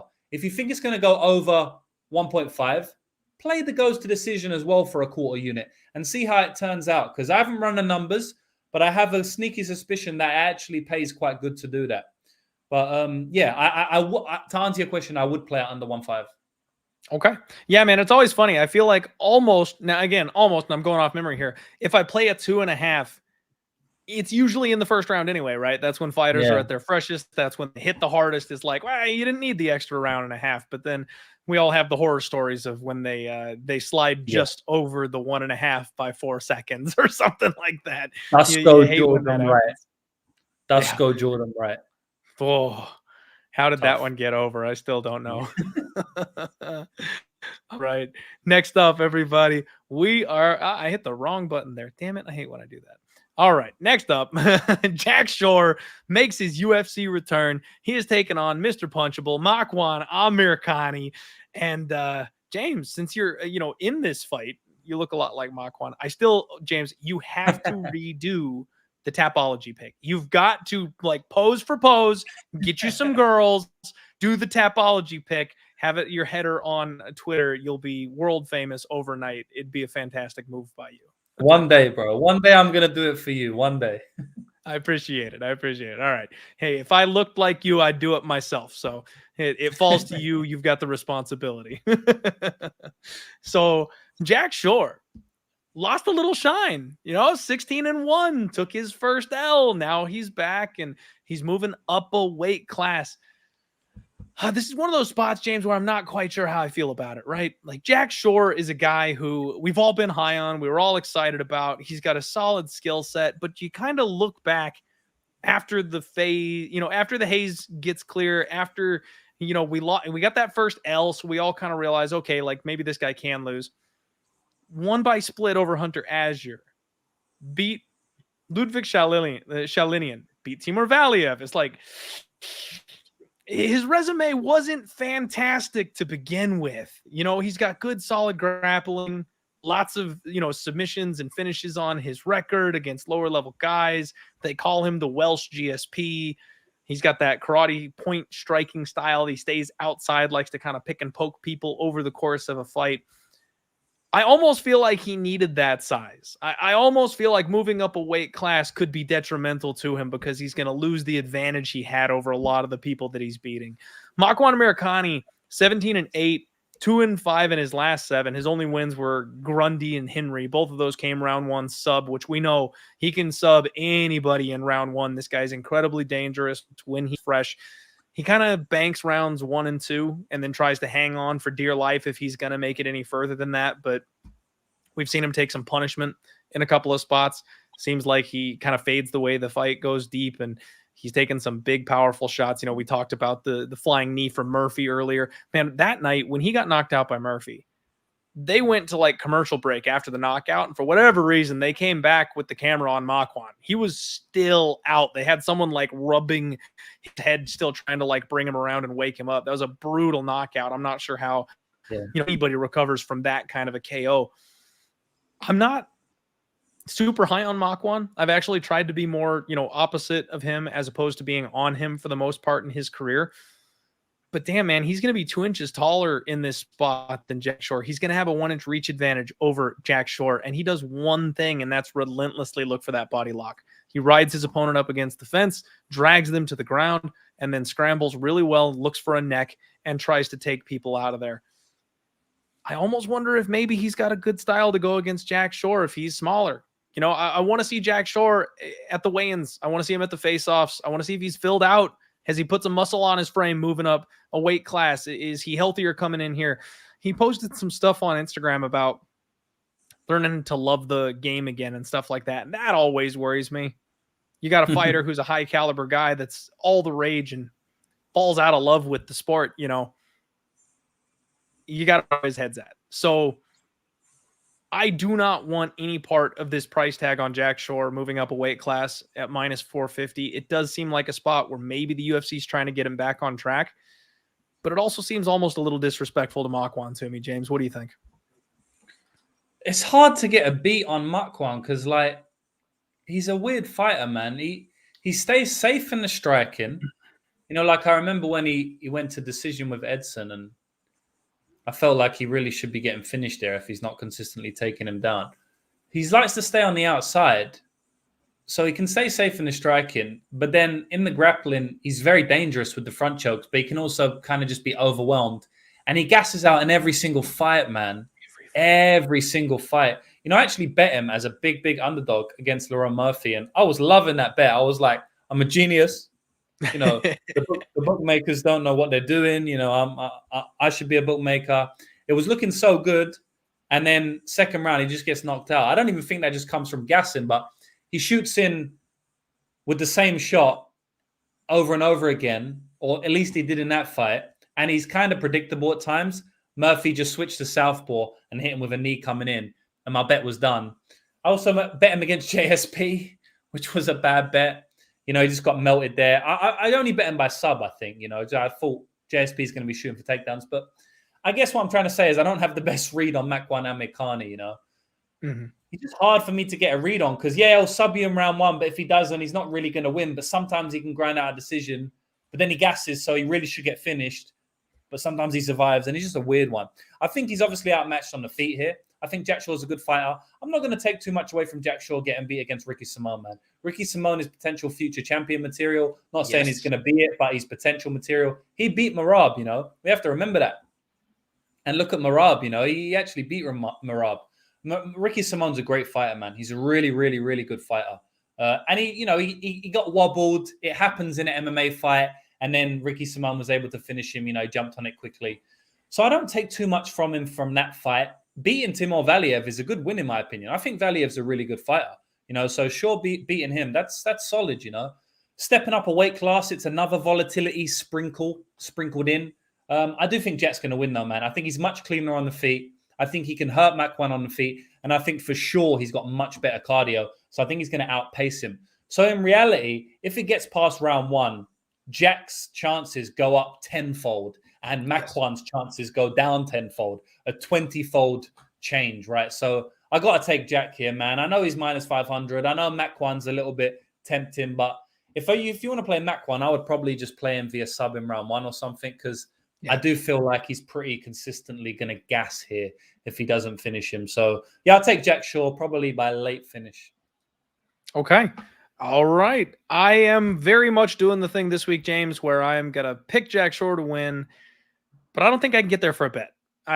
Slight disagreement there where for me personally, like I'm not going to get my money probably anywhere near Jack Shore. Maybe, and you know what? Literally as I'm saying it, my guy Shane comes flying in, maybe a live bet after round one. And I don't mind that look. I don't mind that look at all. If they shrink that number at all, if Makwan shows some stuff, has him deep in a choke, and you can get a lower number, but you know Makwan's going to fade, a live bet is never a bad look in that spot, in my opinion. You know, maybe a sprinkle on the dog by sub, maybe that round one sub prop if the number is sexy. I might just leave this fight alone, frankly. You know, the alternate to all of this, by the way, is if the number's good enough, the round three on Jack Shore. That's maybe the way that you could go. But I've got to see this guy prove it to me up here at the new weight class. I need to see that he can, you know, hang with the guy as physically powerful as Makwan Amirkhani. He might even be able to bully him, push him around, reverse the situation on him, go deep, have better gas than this kind of a guy. Jack's got to prove it to me here. I'm not trusting him personally at minus 450. So, James, like you did for me earlier, I will wish you good luck, and I'm going to cheer for you and your bet on this fight. I'll sit this one out. No, I haven't bet. Oh, okay. All right. I thought you had bet that one. No, I mean, I wouldn't bet Jack at minus 500, but Like I might play him inside the distance or late round or something like that, but not yet. At the moment, I haven't played anything. Okay. All right. Fair enough then. I guess we'll both just sit this one out and it'll be our fireball and popcorn fight of the night. We'll take some notes. Exactly. There we go. Next up, maybe the sleeper fight on the card, James. I mean, I see a lot of people on Twitter posting, big card, there's fun fights. Obviously, we try to cross off the main and co-main event. What's the fight you're most looking forward to? Damn, man, it might be this one. Marvin Vettori taking on Roman Dolidze. Mister, you want me to submit him himself. I love both of these guys. And in the last couple of fights, it's been a bit of a struggle for me. I think Marvin Vettori, first off, let's just start with the fact that the kid's only 29 years old. He only has lost to the absolute elite. He's got 5 losses, all by decision. If your name is not Robert Whittaker, Israel Adesanya, he lost a split to ACJ back in 2016. Everybody else has fallen short. Like, this kid has already got a massive amount of super high level experience. He's just made out of steel, man. That's Marvin Vettori's durability is legendary to me, James. I cannot believe some of the shots he has taken and just continues to move forward. His fight against Paulo Costa was something. He's such a gangster. Paulo Costa comes in and says, I'm not making weight. Move it up 10 pounds. Vettori goes, okay. Paulo goes, I'm not doing that either. Move it up 10 more pounds. Vettori goes, okay. Like, he just gave no fucks. Went out there and beat Paulo Costa, even with all the crazy circumstances, being the one sucking himself out and cutting weight. Did not care. Just went out and did what had to be done. Absolute stud. The Italian dream, Marvin Vettori. Now, Roman Dolidze, this man, he's one of my Georgian warriors. I've told you about them, Lucrative. I'm a sucker for a good Georgian fighter. And the problem for me with Dolidze really is his fight IQ. He's a big-time submission threat. He's a big explosive power finisher. He's a threat on the feet with both his hands and his legs. But he makes some poor choices. That you want me to finish, quote, he drops for heel hooks. He goes to his back. But damn, man, like, he does stuff that people just shouldn't be able to do. You watch the Jack Hermanson fight. Dude's got hips like a 135er. Rolls for an armbar. Can't get it. And then uses that to straight up sweep Jack Hermanson with one leg, rolls him and gets on top of him. Like, he's unreal what he can do. The size, the power, the strength, it's crazy. And he's a guy that I said in his last fight that I simply don't want to step in front of. I think Dolidze may potentially be flying a little close to the sun. Like, I'm worried he's not quite as good as some of his Georgian brethren. And we're going to find out eventually that he's not a title challenger. But he's been able to get by these guys. He knocked out Phil Hawes, knocked out Kyle Dawkins, knocked out Jack Hermanson with the most insane move you've ever seen, hitting a calf slicer, flattening him out and ground and pounding him from the back. I just keep saying, I'm not stepping in front of him. Like, that's my only opinion on Roman Dolidze. He's outperforming, I think, what he should be able to do in the UFC. Now, he's gotten good matchups, obviously. Phil Hawes, I'm maybe the number one Phil Hawes hater when it comes to like gambling and betting goes.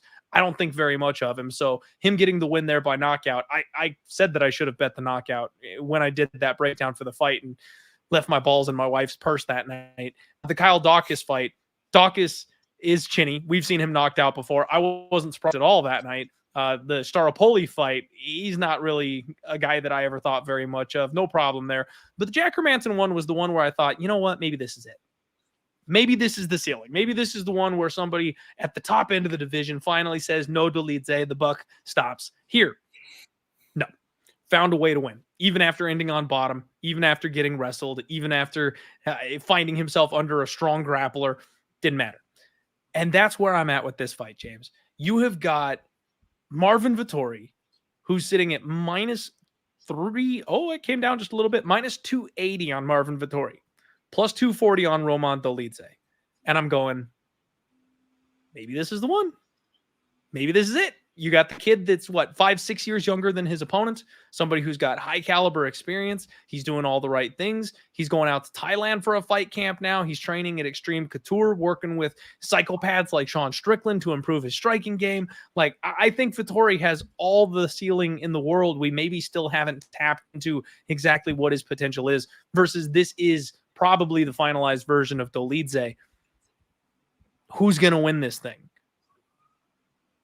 I think I'm picking Vettori by decision, but the last couple fights have shown everybody picking against Dolidze that you just don't question the guy. He'll find a way to finish his opponent. The big key piece of this for me is the durability of Vettori. I don't think you can finish Vettori. Like, you could probably give me a sledgehammer and I still wouldn't be able to get Vettori out of there in a 15-minute fight. That's probably because I'd be gas swinging the thing 30 seconds in. But you get my point. I don't know how Dolidze wins a decision over 15 minutes against somebody with the pace and pressure of Marvin Vettori. So I'm picking Vettori. Not quite sure what I'm doing yet from a betting perspective. James, talk to me here, man. Yeah, so this is obviously a good fight. Two good fighters in the division. Two top 10 fighters. I think Roman Dolidze should be 13-0. I don't think he has lost a fight in his career. You know, he lost that Trevin Giles unanimous decision. I thought he won that fight. He's a good fighter, man. He finds a way to win. Good finishing ability. Hits very hard. Good grappling. Good chokes. Good jiu-jitsu. Good knee bars and random stuff like that. But Vettori's probably just a step too far for him. You know, Vettori's very well-rounded. Not easy to take down.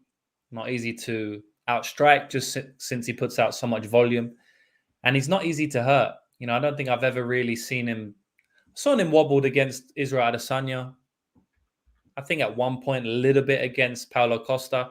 You know, we know he can be hurt. I know everyone always says like people can't be finished, but it's MMA, man. Anyone can be finished. So I wouldn't just be insanely surprised if Marvin got finished here, just because Dolidze does hit really hard. And Marvin is kind of a punching bag. You know, he kind of does put himself in positions to be hurt. So, you know, it's a little bit like, I don't know, man. I don't think Vettori's durability is just going to last forever.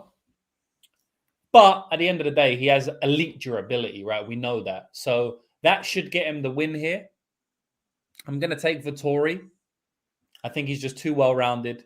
I think he's easily going to out-volume Dolidze. I don't think Dolidze can keep up with his pace at all. I would be a little bit worried about Dolidze finishing the fight. I do think that's possible. But yeah, man, I'll take Vettori in this spot. Okay. I'm glad to hear we're on the same page there. I do like Vettori myself, and I think I will try to find a way to play him. I don't know. This is one of those spots where all your favorite segment comes back into play here. I really need a theme for it, but don't parlay that guy. Like, I don't know. Vettori, just with Dolidze doing what he does, I feel like I would normally say that Marvin Vettori is a parlay piece. I don't know that I want to stand against Dolidze in that kind of a manner. I don't know that I want another play that I feel confidently on going down with the ship if Dolidze pulls the upset. So I think maybe Vettori by decision, or if you really want to just chalk up and lay it with him, that would be the way to go. But this is a dangerous fight against a very dangerous opponent who is on a freaking roll right now. So be careful. I will say that. Be careful if you're stepping in front of Roman Dolidze, because he's been a very good, very profitable underdog to get behind. And is that the price, right? Like, obviously, if it was minus 110, we're not going to be saying be careful. But when you're laying a minus 300, it's a lot of money you have to put down to win a little bit of money back. So for that reason, you always have to be careful, no matter what spot a minus 300 is in. And this spot is coming up against a tough guy in Dolidze, you know. So it's just be careful. Yep, absolutely. And Joker nailed it. This is what happens when an unstoppable force meets an immovable object. We're about to find out which one budges on Saturday. I love that comparison. All right, everybody. One more time, do us a favor. Hit that like button for me. We got over 200 live viewers here for this fight card, so thank you so much for your time and spending your Monday night with us. Next up, ladies take over the evening. We got Jennifer Maya welcoming back King Casey O'Neill. And this is another spot where I think we've got a changing of the guard situation. Lucrative, I mean, it's pretty much that simple. The only thing, the big questions surrounding Casey O'Neill, she's coming back off of an egregious injury, I think an ACL tear. So you always got to wonder what fighters look like coming back from that kind of a situation, right? She had a tough injury. She's been rehabbing it. She's been out for a long time. Here she is coming back in against basically the measuring stick of the weight class in Jennifer Maia as a minus 170 favorite. You know, if Casey is living up to the hype that everyone has on her, if she is all the rage, if she's as good as people say she is, she's probably deserving of this number and maybe more. But I've got questions. Anytime someone's coming off that kind of an injury, I've got questions. I want to know. I got to see it. She's shown a real good, strong wrestling game, and that has been something that we've seen used pretty successfully against Jennifer Maia. But Maia's got so much experience, man. 29-1. Heavy-handed boxer, well-rounded, BJJ black belt. Problem is she never goes to the wrestling. I feel like Jennifer Maia could just be so much more successful if she got just a smidgen of wrestling ability under her belt and put that BJJ black belt to use. But like I mentioned, she's basically the gatekeeper at 125.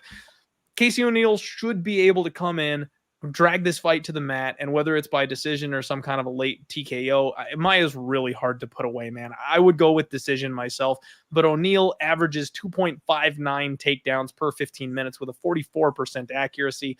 It is a big step up in competition. I'm picking the favorite, but again, I don't really like the number. What about you? Yeah, it's tough for me to get behind O'Neill at this price. It's really hard because I'm kind of trying to predict whether her pace and pressure is going to break Maia like it has done everybody else. You know, I know it didn't really break Modafferi, but that fight was on the feet. You know, she wasn't really trying to go for takedowns like she usually does. She wasn't trying to dominate from top position because she knows Modafferi is a good wrestler. Modafferi was actually trying to wrestle her, so it was a bit of a different dynamic. What she will do in this fight and what she does in every fight is just try and take her opponent down, right? She knew she could style on Modafferi on the feet. And even then, Modafferi caught her a few times, right? She knew she could fight Modafferi on the feet. Modafferi's, old, not a good striker. But Maia's a good striker. Maia's a very good boxer. We saw in her last fight, and we've seen every single fight. She's a very good boxer. Maybe the best boxer in the division. I'm just thinking off the top of my head now. I don't really know who I would class as a better out-and-out boxer than Maia in the entire division. She's a very good boxer. Is Casey's pace and pressure going to break her? Is she going to be able to get takedowns and make her wilt? I don't know, man. Maia doesn't really look like the type of girl that's going to wilt from these takedowns, in my opinion. I think that Maia probably will get taken down a couple of times. I'd be betting Maia here because she's an underdog. I would be betting Maia if I had seen a little bit more from her on the ground. She does like to sit and play jiu-jitsu. She will play guard. She won't make massive attempts to get back up to her feet, which I really don't like against someone like Casey O'Neill. But I think Casey O'Neill is so finish. She hunts to finish so much that she probably will give Maia some chances to get back up to her feet. Even if she is playing jiu-jitsu, she's going to be trying to step over, submission over position. So there's going to be opportunities where there's a lot of space between them, which obviously allowed you to get back up to your feet. So I don't know, man. It's a tough one for me to pick because obviously Casey O'Neill's taking a step up in competition here. She's coming in from a little layoff. Maia's been winning fights. She's been in the octagon. It's a tough test, in my opinion, for Casey O'Neill. I might actually be calling Jennifer for the upset win here. But Okay. It's tough. All right. What I will say is that I think Jennifer Maia's the side because I don't think it should be minus 180 to Casey O'Neill from what I've seen. So I'll say Jennifer Maia wins the fight. I'll take the underdog here. Okay. All right. We got a big underdog call here from our guy, James. I'm going to side with the favorite, regretfully, and not have much of a bet here in this spot. We haven't seen O'Neill for just over a year. The Roxanne Modafferi fight was February of 2022. So that's one of those things that kind of jumps out to me when you've got a 25-year-old fighter with the athleticism and confidence of someone like a Casey O'Neill. You can see massive improvements, but that would very much be taking the leap of faith approach, right? You'd have to count on improvements that we have not seen in cage. And I do think she gets it done, but I'm not betting this one. I will wish you luck on your Maia bet. And you've got our friend Gerardo Hernandez in the chat, who is going with you there on the Maya money line. So if you're I not bet alone. it. So I haven't bet it yet. I like to ponder these things. You know I'm calling her and she's plus 150. So in the gambling sports betting handbook Bible, I should be betting her. But that's not how I play the game. I don't always bet an underdog just because I'm calling them to win, because sometimes the fight is so volatile and I don't know enough about the fight to actually bet it, even though I'm calling an underdog. You know what I mean? So I haven't actually bet it yet, but we'll see. I might end up there. Okay. All right. Let's go, folks. Next up, we are talking about Gunnar Nelson taking on Brian Bam Bam Barberena. Oh, and this one makes me a little sad. I mean, Bam Bam filling in here in this spot really seems to have kind of fallen off a bit of a cliff here, maybe a little bit prematurely in his career. Looks like he's damn near finished in every fight recently. It just seems like he gets hit so easily. Got tapped out by Rafael dos Anjos. Really no shame in that. That's kind of the big Achilles heel. The hole in Brian Barberena's game has always been his ground game, right? He does not have great takedown defense. He really relies on his pace and his volume and his pressure, and he steals fights from people late. He finishes them late. He's got that big standing TKO over Robbie Lawler. Obviously a great win for him. But I go back to the decision loss to Jason Witt. I think Jason Witt's a bum. And even though he almost had him out of there in the third round, even though it was a close fight, you shouldn't be fighting close with Jason Witt. At the UFC level, you should be starching Jason Witt and putting him out. I did not like that performance from him whatsoever. Gunnar Nelson, a guy that I haven't had a great read on, 2-3 in his last 5.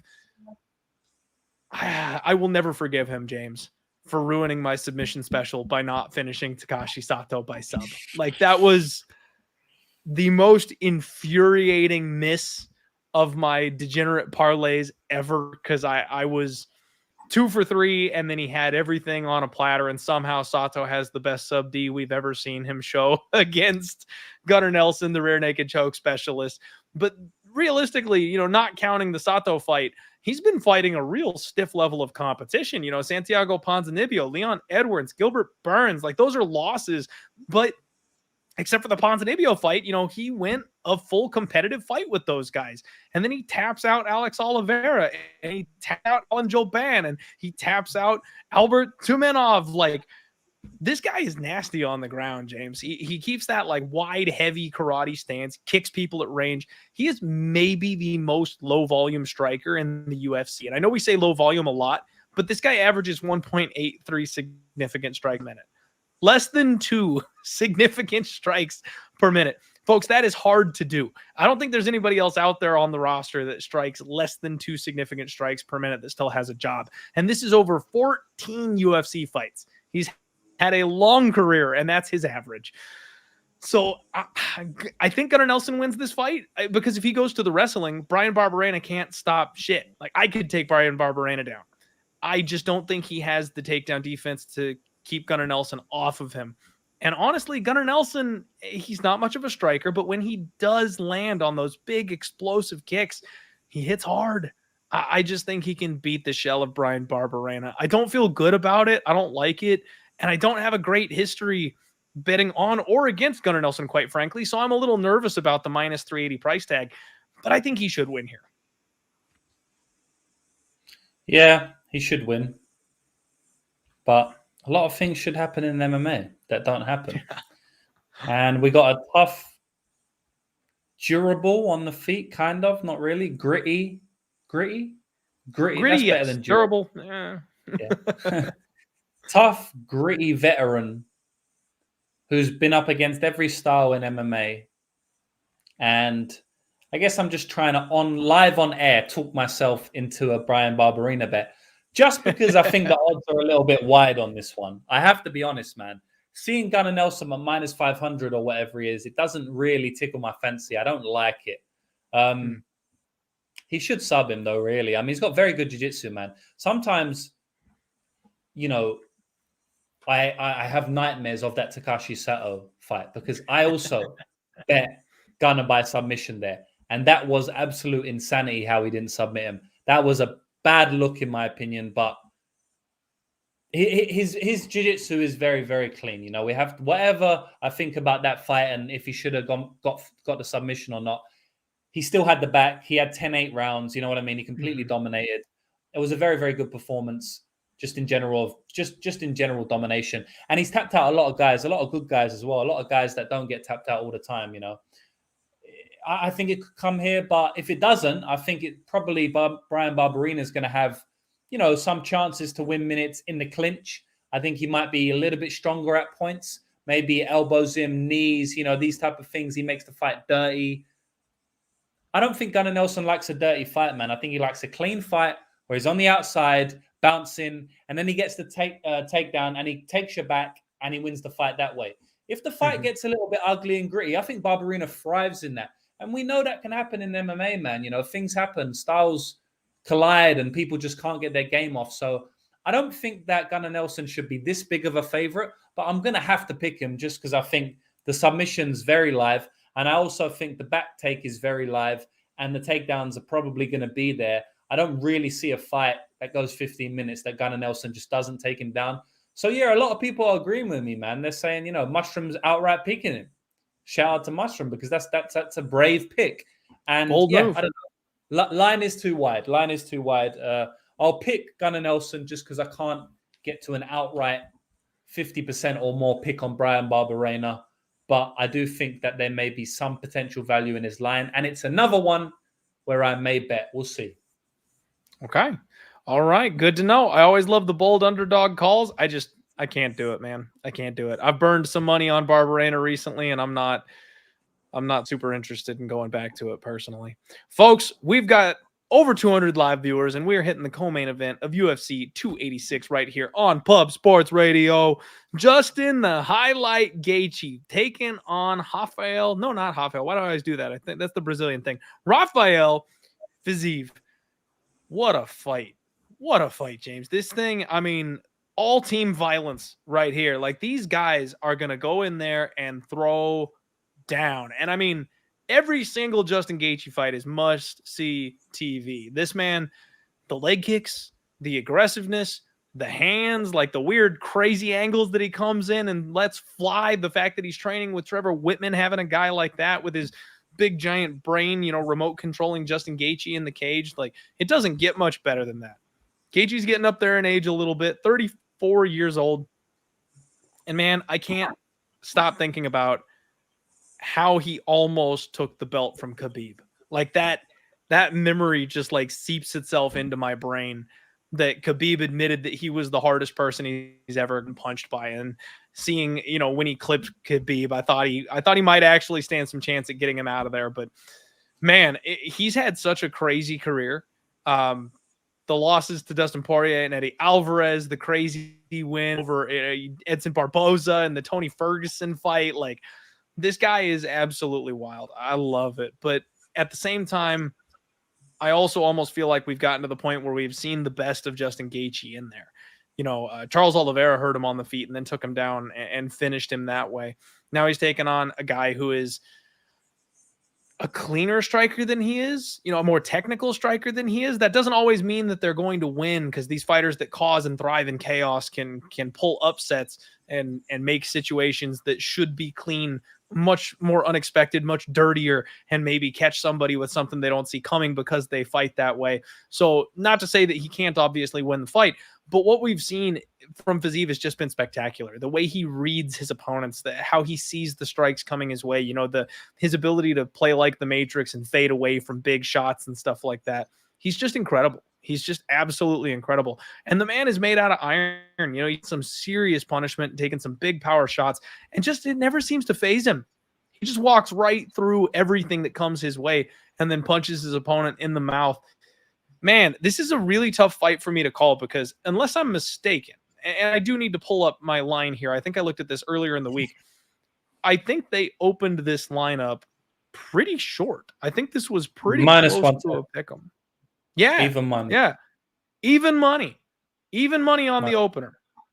And it has been steamed all the way up to minus 230 on Fiziev.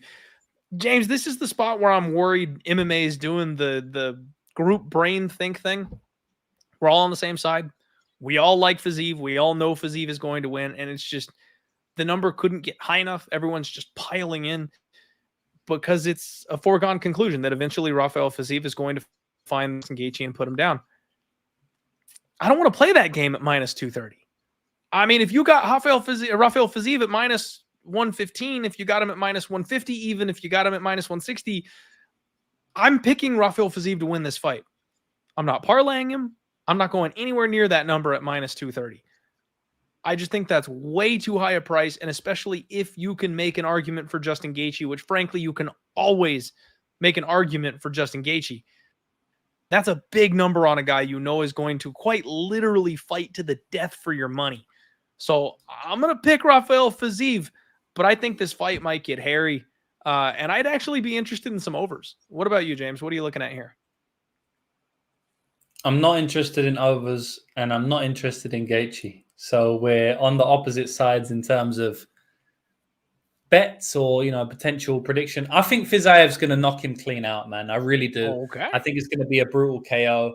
I think Gaethje might put up some good resistance. I think it's going to be a firefight, but I think the level in striking is absolutely huge. I don't think Justin is nowhere near on the level of Fiziev when you speak about the striking. And you've been speaking about the change of the guard this podcast, and I really think this is where we see a big, big changing of the guard. He may put up a good showing of himself. Everyone's going to love him after it, but he's still going to be knocked out unconscious. I don't think he can survive the barrage of kicks and the body shots and the punches to the head that Fiziev throws. He's much cleaner, much more technical, much faster, and I think he hits harder, or at least the same level of hardness. Justin Gaethje's took a lot of damage over his career, man. He's been wobbled in a lot of fights. He's been stopped in virtually every fight he's ever lost. He was getting wobbled all over the place by Charles Oliveira, dropped him twice. I mean, I don't think it's going to end well for him here. I think Fiziev sends him packing, sends him to the shadow realm. I think Fiziev, there it is. Massive KO, and I think he fights for the title soon. Okay, we got a Shadow Realm call from our guy James. I love it. Okay, I mean, so like I said, man, I'm picking Fiziev, so I'm with you there on that one. So I'm curious. They had no overs. They set this thing at 1.5. Are you looking under 1.5? You think it's going to happen early? For me, if I'm picking Fiziev to knock him out, I don't really want to be playing overs. At the line, what's the line? Tell me the line, because it all depends on the line. You know what? And I was just speculating. So let me pull this up here and see where they've got it set at this point. I thought, let's see, 1.5 over is minus 180, plus 150 for the under 1.5. It opened up at even money, so money has come on that over.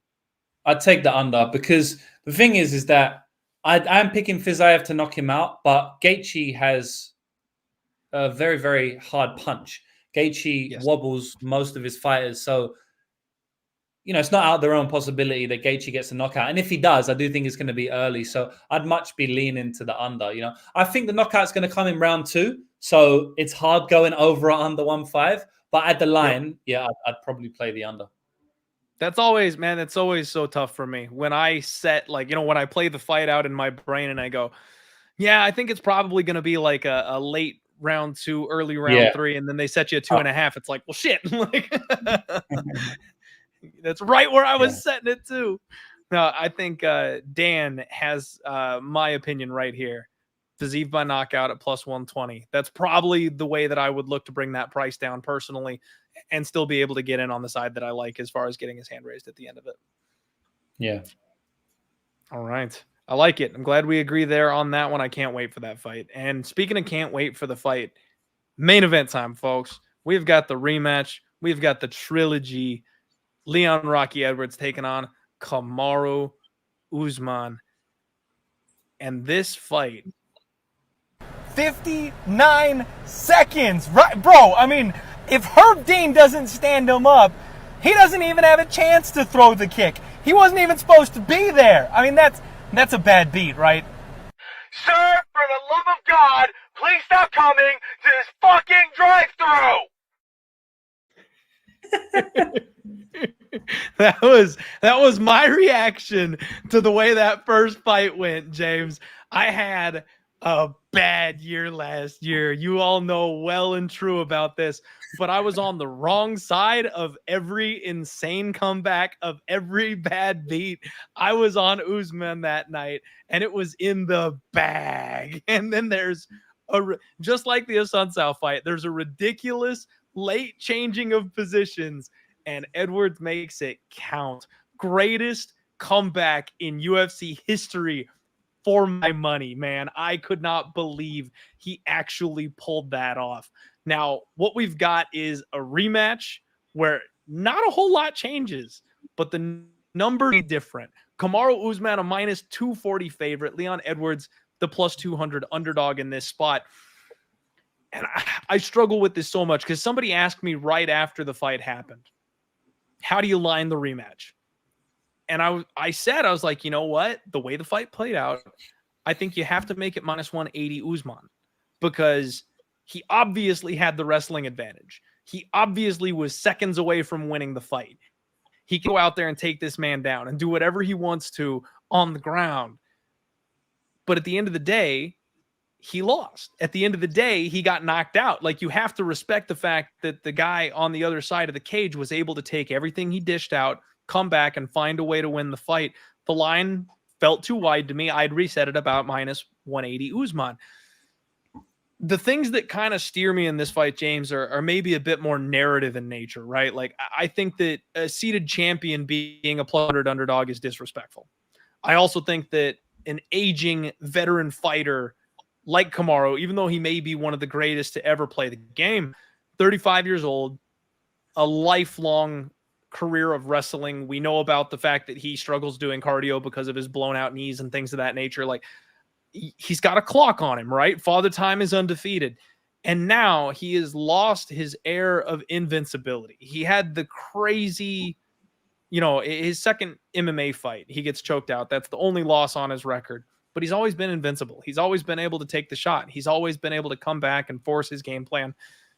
And he got knocked out cold. And I mean, like, that was one of the nastiest knockouts we've ever seen. What does that do to his confidence? What does that do to his mentality? Before, you always have that deep-seated belief in yourself that nobody across the cage from you can touch you. Now not only can the person across the cage from you touch you, but that man specifically severed you from your consciousness. First person to ever do it. How does that play in your mind when you're in that cage again? How does that change things when you're locked in there with that exact same man? In that first round, it was a bit of a fluky situation. Usman made a bit of a mistake, and he actually ended up on bottom of Leon Edwards in that first round. It was more of how Usman messed up than it was what Leon Edwards did right. But now we've got two instances, James, in the same fight where legendary Kamaru Usman has slipped up and given his opponent an opportunity to win the fight. Something that hasn't happened before. I might be going to war with Leon Edwards on Saturday, James. I know that everything we saw in that first fight shows us that Usman on paper should be the favorite. One of the sharpest damn gamblers I know is big on Usman and already has him parlayed with John Jones down the line for what he believes is a free money play. And respectfully, I just have to be like, man, I think this fight is different from the first one because of where these fighters are at mentally. Leon Edwards had to get screamed at by his coach in that fight. One of the most legendary edits and clips you'll ever see, when his coach is trying to talk him into getting his shit together in that fight, actually coming out to play, actually coming out to fight. And then he hits that switch and he finds a way to finish it. Now Leon has the confidence. Now no one has to tell him you can beat this man. He knows. He did it. Felt that man's skull cave on his own shin. I just think the pieces have moved. I might take an underdog shot. I might ride with the champion to defend his belt. And the last point that I'll make is Usman is a completed fighter at this point. He's not going to be getting better at 35 years old. Granted, he's got one of the best coaches, best teams you can possibly get. But I think this is the completed, finalized version of Kamaru Usman. Leon Edwards still can be growing and changing and making improvements and evolving as a fighter. I wouldn't be shocked because every single time he's gotten in there, we have seen those improvements. He's 31 years old.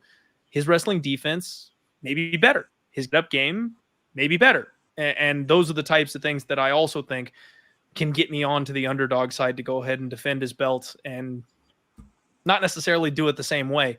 But I think we might see Ann Still on Saturday, James. I would love to hear your thoughts on this fight. This thing is so interesting. And frankly, I think you can defend almost any position on this kind of a fight with an intelligent argument. Yeah, you can. It's a really good fight. Two of the best fighters in the division. Two of the best fighters in MMA. You know, I did a post on my Twitter earlier, yesterday, and I said Kamaru Usman is 18-1. 18-1 in his last 19 fights, with his lone and last loss coming to Leon Edwards. Head kick in the 5th round, where he was 49 seconds behind, winning again and becoming 19-0, right? Leon Edwards is on a 10-fight win streak now, with his only loss before that, the 11th fight, being to Kamaru Usman.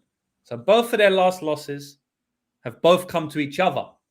And now they're fighting in a trilogy where they're both 1-1 to find out who the best fighter is between them two. They settled the score this weekend, and I absolutely cannot wait for it. In my opinion, this is how you have to cap the fight.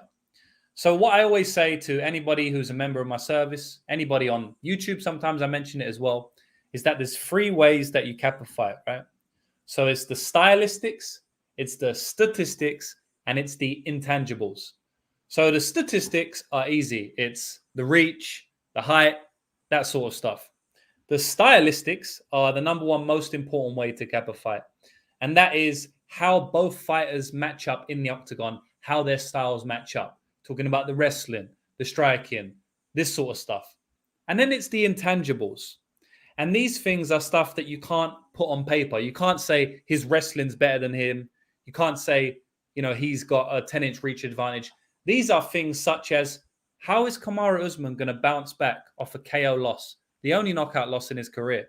Not a TKO loss, a KO loss. These are Big things difference. like, how is the age going to play into it? The motivation, the weight cut. You know, these are the things I call intangibles, right? And sometimes they're important in fights, and sometimes they're not as important in fights. In this fight, we already know the statistics. That's easy, right? We know that Leon's got a bit of a reach advantage, but it doesn't really matter too much because most of the time Kamaru does well at closing the range. Sometimes it works. We know the stylistics because they've already fought 8 rounds. We don't have to guess what's really going to happen in the fight. Yeah, sure, this fight's going to be different from the last 2, but by and large, Usman's going to be trying to get the wrestling. He's going to be putting the pace and pressure on Leon. Leon's going to be trying to skirt around the octagon. You know, we know the stylistics. We've seen them fight before twice. What we don't know is the intangibles. And I honestly think that in this fight, the intangibles mean more than they usually do. As I said, how is Usman going to come back off that 1-year layoff or 9-month layoff last August, I think, so about 7 months actually, after being knocked out brutally, the only KO loss in his career? How is Leon going to look with this newfound confidence? He knows he can knock out Kamaru Usman now. He knows he can take down Kamaru Usman now. He knows he can take the back and put a rear naked choke in Kamaru Usman now. He knows these things. Prior to that last fight, he didn't know those things because in the first fight, he got dominated, right? He didn't do any of those things. Mm-hmm. How is Usman going to fight in Leon's backyard in London? Leon's from Birmingham. London's down the road. This is his country. How is he going to fight with 20,000 Brits screaming, flying from America, 10-hour flight all the way to London? We don't know that, right? How is Usman going to fight at 37 years old now? I think he's 36 or 37. I think he's 36, but he's 37 in May, right? So that's 2 months. So the way I see it is that we know the stylistics, we know the statistics. I'm not going to bore the viewers or you with that. We've already seen the fight twice. But what I will say is that, in my opinion, all the intangibles are on the side of Leon in this fight. I can't really see an intangible that's on the side of Usman. I guess you could say maybe Leon has already won the belt now. He's not as motivated. But that's not really an intangible. That's more of a narrative. That's not an intangible like a physical coming back from a KO or Usman's knees or the surgery Usman had to have, you know, these type of things. So my logical brain, and I did a half an hour breakdown on this fight. You can go watch it on my YouTube channel right now. I really went into all the stylistics, statistics, intangibles. But my logical brain is saying that Usman's going to get the win because I can't really see Usman not winning minutes here. Leon's not going to win minutes over the 25 minutes. He's going to win certain minutes, but I don't think Leon's going to win enough to win a decision here. I'd find it hard to believe Leon wins a decision here unless Kamaru's really just given it in, packed it in after that last fight. And considering he's coming back from the trilogy, I don't think he has, right? So I don't really see Leon winning a decision. So my logical brain's saying Usman's going to grind him out and win most of the minutes. And most of the time, when you've got a fighter who's going to win most of the minutes, you bet on that fighter, right? You don't really want to bet on the fighter who has to win it inside the distance. But my gut is telling me that Leon finds a way again to win this fight inside the distance because of all the intangibles I mentioned. And a sneaky thing that I'm thinking here, it might not be a KO. You know, I know you'll love your, how can I put this? Long shots, reaching for the stars, risky plays. I know you like your submission and your submission specials. Leon had a rear naked choke locked in at one point in that first round. You know, I wouldn't be surprised if Leon gets a submission here. Because I know a lot of people are going to be saying Leon KO, KO, KO. They did on my live stream, right? On my YouTube channel yesterday. But I actually wouldn't be surprised if Leon gets a submission here. It's 9-1. I'm just putting that out there. So I guess what I'm going to say is my logical brain, Usman's going to get a decision. But I think Leon probably gets it done, man. You know, the more I think about it, I think Leon is able to find his shot inside the distance, either a knockout or submission.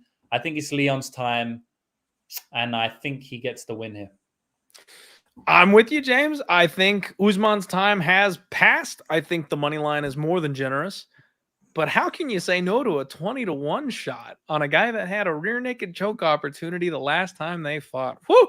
I love that hot take on the sub call. That's some spicy stuff I like, James. I may have to sprinkle on that there with you. I think that Leon is our new champion, and do you know, and I know you probably don't know off the top of your head, but we should like run it back and see how many champions have dropped their belt and then come back to regain it, you know, over the same fighter. Now I know GSP got Matt Serra, I know Nunez got Juliana Pena, but those are the only two examples that I can think of. I feel like most of the time when a champion gets dethroned, that's usually the beginning of their spiral. You know, sometimes they'll float around for a while, they'll hang around the top 5, but they don't ever seem to get it back. I mean, Whitaker wasn't able to come back and get it done against Israel Adesanya, you know, and I know obviously each fight is its own individual situation. You can't necessarily say as a whole that this is a truth or something like that, but it just seems like once you've found that crack in the armor, it's something that comes easier the second time around. Apparently, from what I can see here, I just did a quick Google. I haven't looked into it. UFC champs are 3-11 in immediate rematches after losing their belt. There you go. Apparently. That's a stat I like. That's a much stronger number than I expected, James. It really is. 3-11. Yeah. Let's go. All right, so folks. I'm sorry. Go right ahead. I was just going to say that, and I want your opinion on this as well. I don't usually pick fighters where I think they can only win inside the distance because usually I feel like, you know, the fighter who was going to win the minutes. Do you think Leon has much shot of winning a decision here? Because I don't think he does, but I'm still picking him to win. It's very strange. Yeah, so I'm generally with you. You know, I want someone who's got more paths to victory than just the one. But in this case, again, it's another 25-minute fight, James, and I think that makes a difference, right? If we're looking for a guy that's got the finishing upside, he's got 25 minutes to do it. And we saw Usman give him the mistakes and the opportunities last time to capitalize and make it happen. So it's not a 15-minute fight. It's a 25-minute fight. That makes a difference.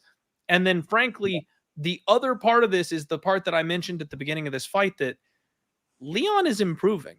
You know, he's still at the ripe age of 31 where lots of things can change in a young fighter and they can shift who they are and add wrinkles and new skills and abilities. If his get-up game is even that much better, we're seeing damage over control time being granted in a lot of these fights.